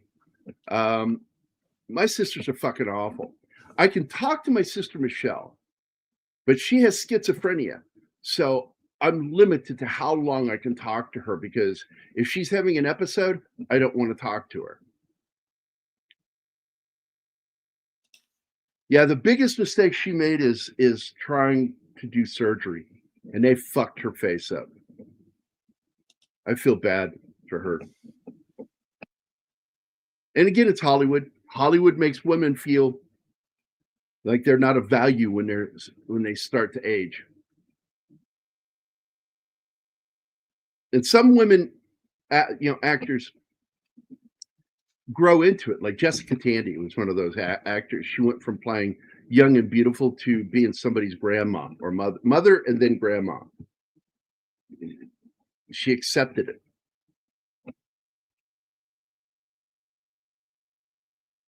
Yeah, we will be talking about that this week. And it is so sad we lost Jim Lovell. The guy was fucking 93 years old, man. In fact, when he died, I went, he was still alive? I thought Buzz Aldrin was like the last of that crew, because he's such a quiet guy, Jim Lovell. He's kept a private life. Yeah, you have not fucking, like, Jesus Christ, the shit women say to each other. You know, they are the masters of the backhanded compliment. When you hear me make jokes giving backhanded compliments, I didn't learn that from a guy. I learned that from girls giving backhanded compliments.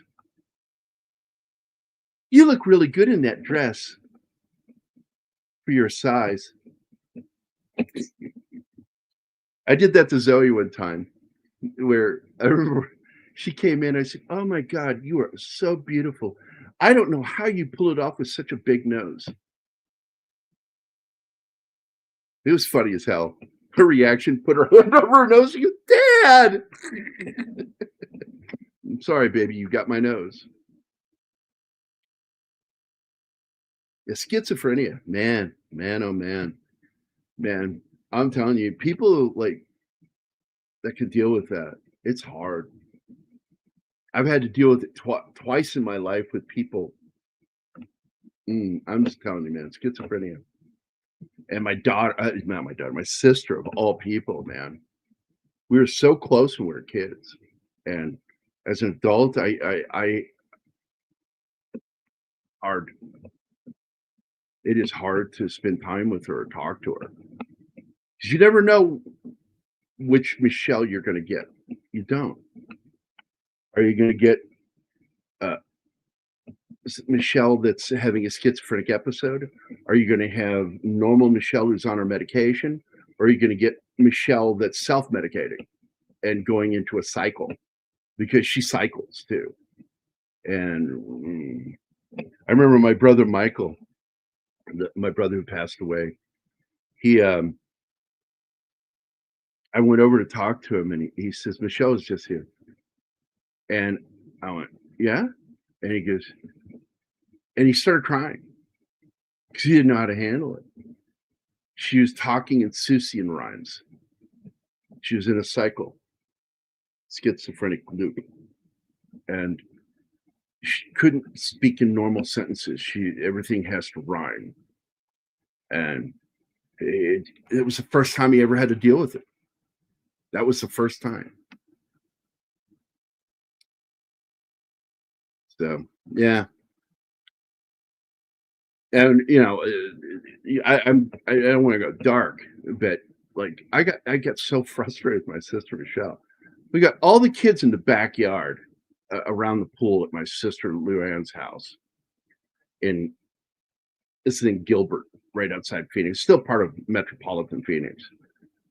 Phoenix has grown so big, it's absorbed all the little towns and villages. It's all part of metropolitan Phoenix. It's like Oklahoma City. And Oklahoma City is like the biggest city in the United States as far as size goes. And what it did, it just kept growing and absorbing all the communities around it. But, we're in the backyard, and it's nighttime. And Luann got up to go in the house to get something to drink. And I'm out there by myself with my sister, Michelle. And she goes off to a corner of the backyard, and the kids are running around the pool. These are little kids to 14, 15-year-olds, just kids, just having fun around the pool. And she goes off in a corner and she starts to light up. And I'm like, Michelle, what are you doing? And she's, I thought I'd like, and I realized it's not a cigarette. She's getting ready to smoke weed around the kids. And I'm like, the kids are out here, man. Go somewhere else. She said, oh, it's okay for them. I'm like, no, it's not. It's definitely not for my kid. I said, go around the corner. But she's like this. She has no filter. She has no idea. It's part of what goes with it. Yeah, man, I'm telling you. I don't talk about this shit. I don't really want to most of the time, but it came up, and so here I am talking about it. Schizophrenia is not easy to deal with in your family. Luann and I had to have her committed at one point. We had her committed. And man. And then they got her medicated and she normalized for a while, and then she cycles. And so I got a message from my sister, Luann, not too long ago. And she says, Michelle called. She wants your phone number. I said, does the rule still stand? And this rule's been there since the 90s. I said, yeah, do not give her my phone number. I don't want her calling me. She can talk to me through Facebook. She can call me on Facebook. I don't want her having my phone number. She and my other brother, Jim, are not allowed to have my phone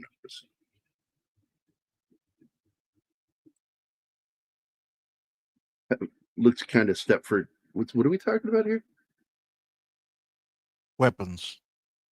Oh, Jesus Christ, dude. We're going to talk about it after Martin sees it on Saturday. I've invited Nadia. What? I'm watching it today. Oh, no, we're going to talk about it on Saturday.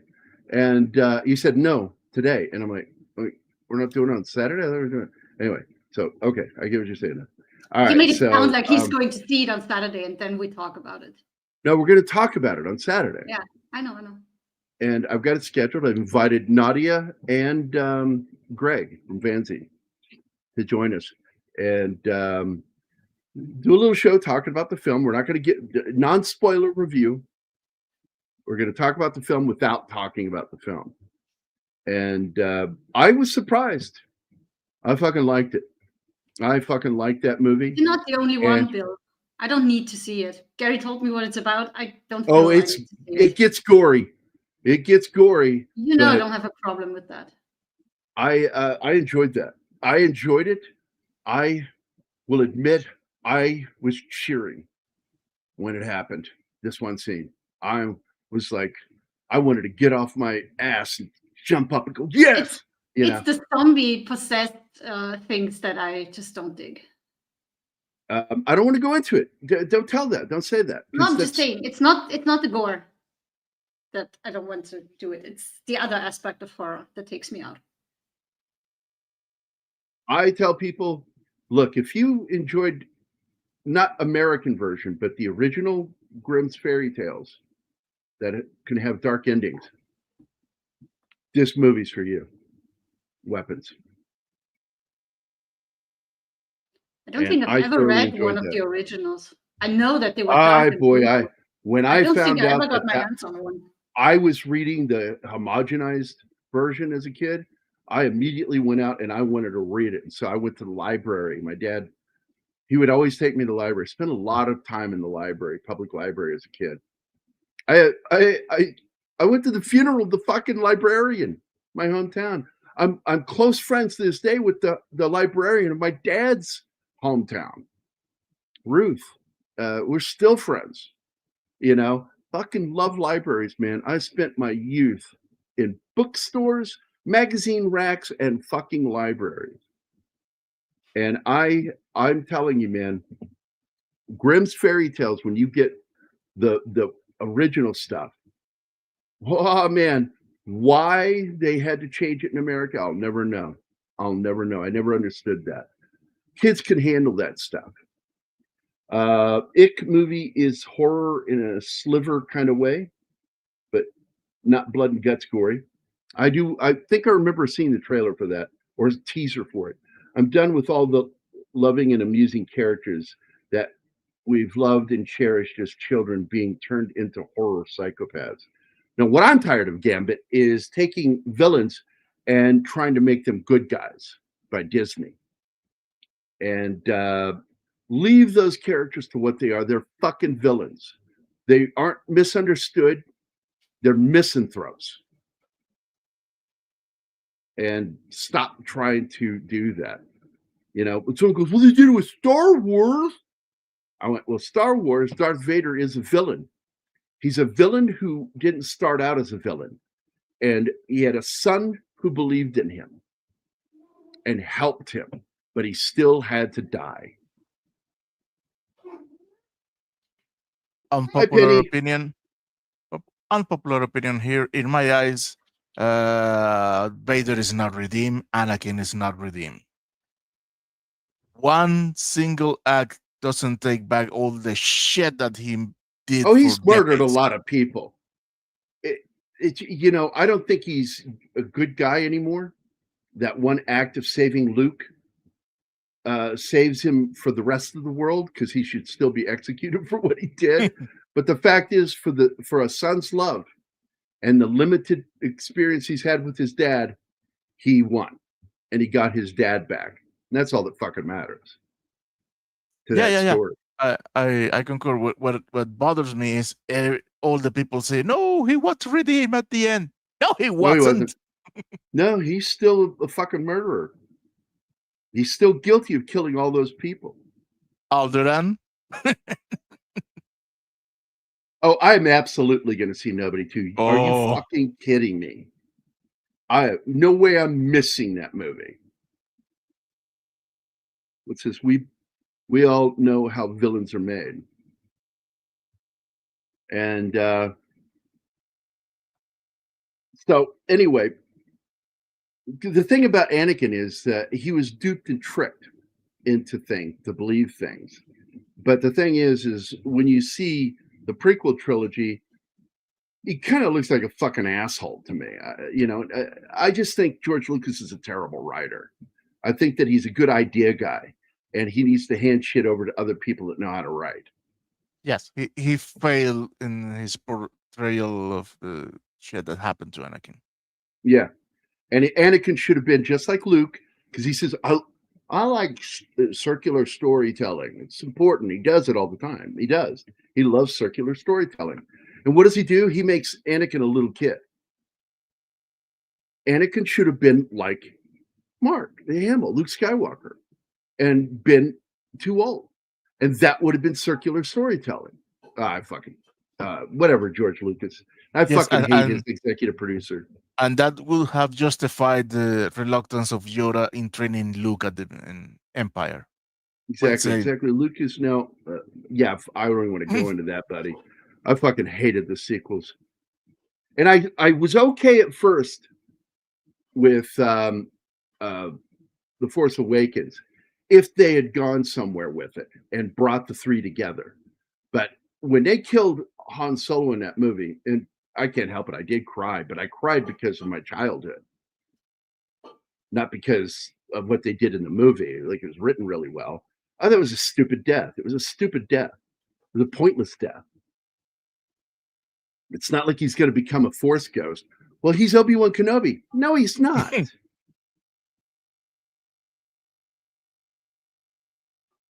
No, I didn't hear that. Well, it's because they need Transformer movies to make money. And his movies make money. God knows why. So and Mark Hamill, that dude's fucking off his rocker. He's insane. And people kept going, oh man, he broke my heart when he was like, no, he was always that way. Stop liking actors in their personal lives.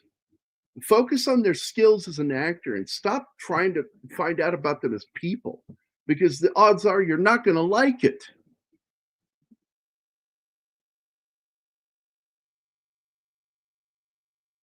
Fuck Kathleen Kennedy. She never had it. She was never talented. She was tied to talented people. Although I still say, my problem with Spielberg, he doesn't understand irony. The first big movie he does is Jaws, which is chock full of irony, but that's not because of him. I don't think it was accidental.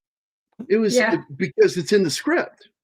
It's in the script that way. I mean, first of all, one of my favorite ironic things about Jaws is you get a guy who's terrified of the water, becomes a police officer on an island where he's got to go to the beach. And he doesn't. Brody doesn't get in the water, making fun of him because they know he doesn't like the water.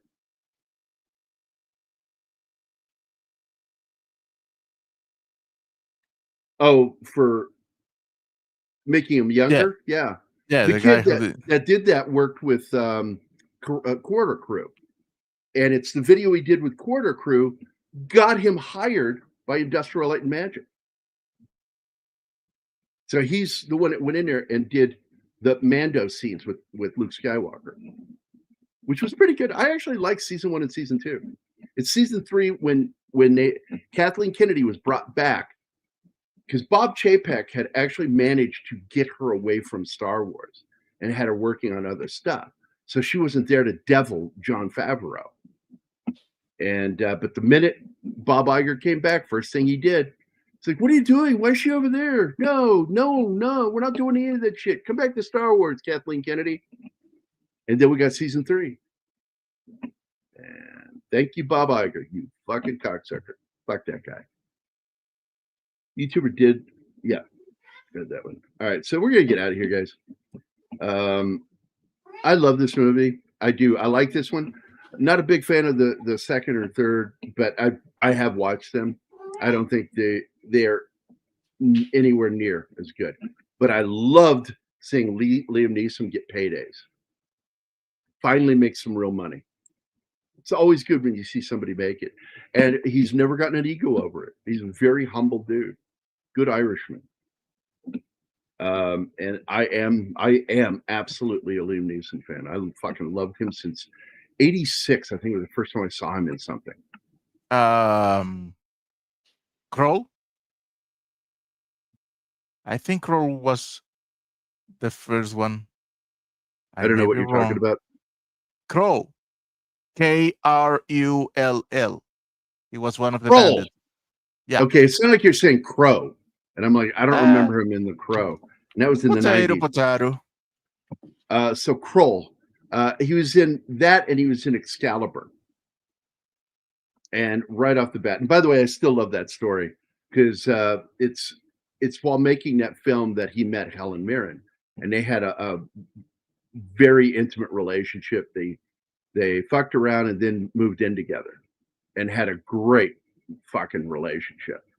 And so they're sitting there together on Graham Norton, and Graham Norton says, "You two used to date." She goes, "Date, dear? We lived together." And so he talks about the first time he saw her. He says, we just got on the set, first time for the movie Excalibur. And he says, I'm there with my best mate, as he calls him, Carrie and Hind, because they are like friends from way back. And Carrion's there with him. And the director, John Borman, says, "Oh, do you want to meet Helen Mirren?" And they turn and look, and she's got that one outfit on in that movie, the really fucking hot sheer one, and starts walking towards him. And this is the first time she'd ever heard this story. She's sitting next to him as he's telling this story. He says, and Carrion and I said at the same moment, "Fuck." They were so in awe of her walking, and she just laughed. She thought that was funny. I never heard that story. He goes, "Yeah, we both knew, man. One of us is in trouble." Guys, I need to get going here. Yeah. I'm kind of on a Thanks all. Pleasure to see schedule everyone too. on panel and chat. Take it easy and have some fun. You too, Cam. Everybody have a great day today. I want to thank all of you for hanging out with us. Snorty was first in the house today. Emmanuel was here early on, 11 Alpha. Gambit and Emmanuel and Regis are two of my favorite French people. I fucking love those two. 11 Alpha, Gambit, Penny, Cam's Crash Courses, Kingsport Cal, Lady V, and of course Bill Barkley. I want to thank all you guys for hanging out with us. It was fun, just chatting. Everybody, I hope you have a good Monday and the rest of your week. We'll see you again on Wednesday for another little film called Apollo 13. Film, yeah. Yeah, it's a little film by Ron Howard. It was an indie film that he did. And a film that helped launch Bill Paxton's career. Because if he hadn't made that film, he wouldn't have got the next role. That made him a star. And so thank you, Tom Hanks. So we are out of here, guys. Everybody have a great day today. And see you next time. Bye. Bye. Bye.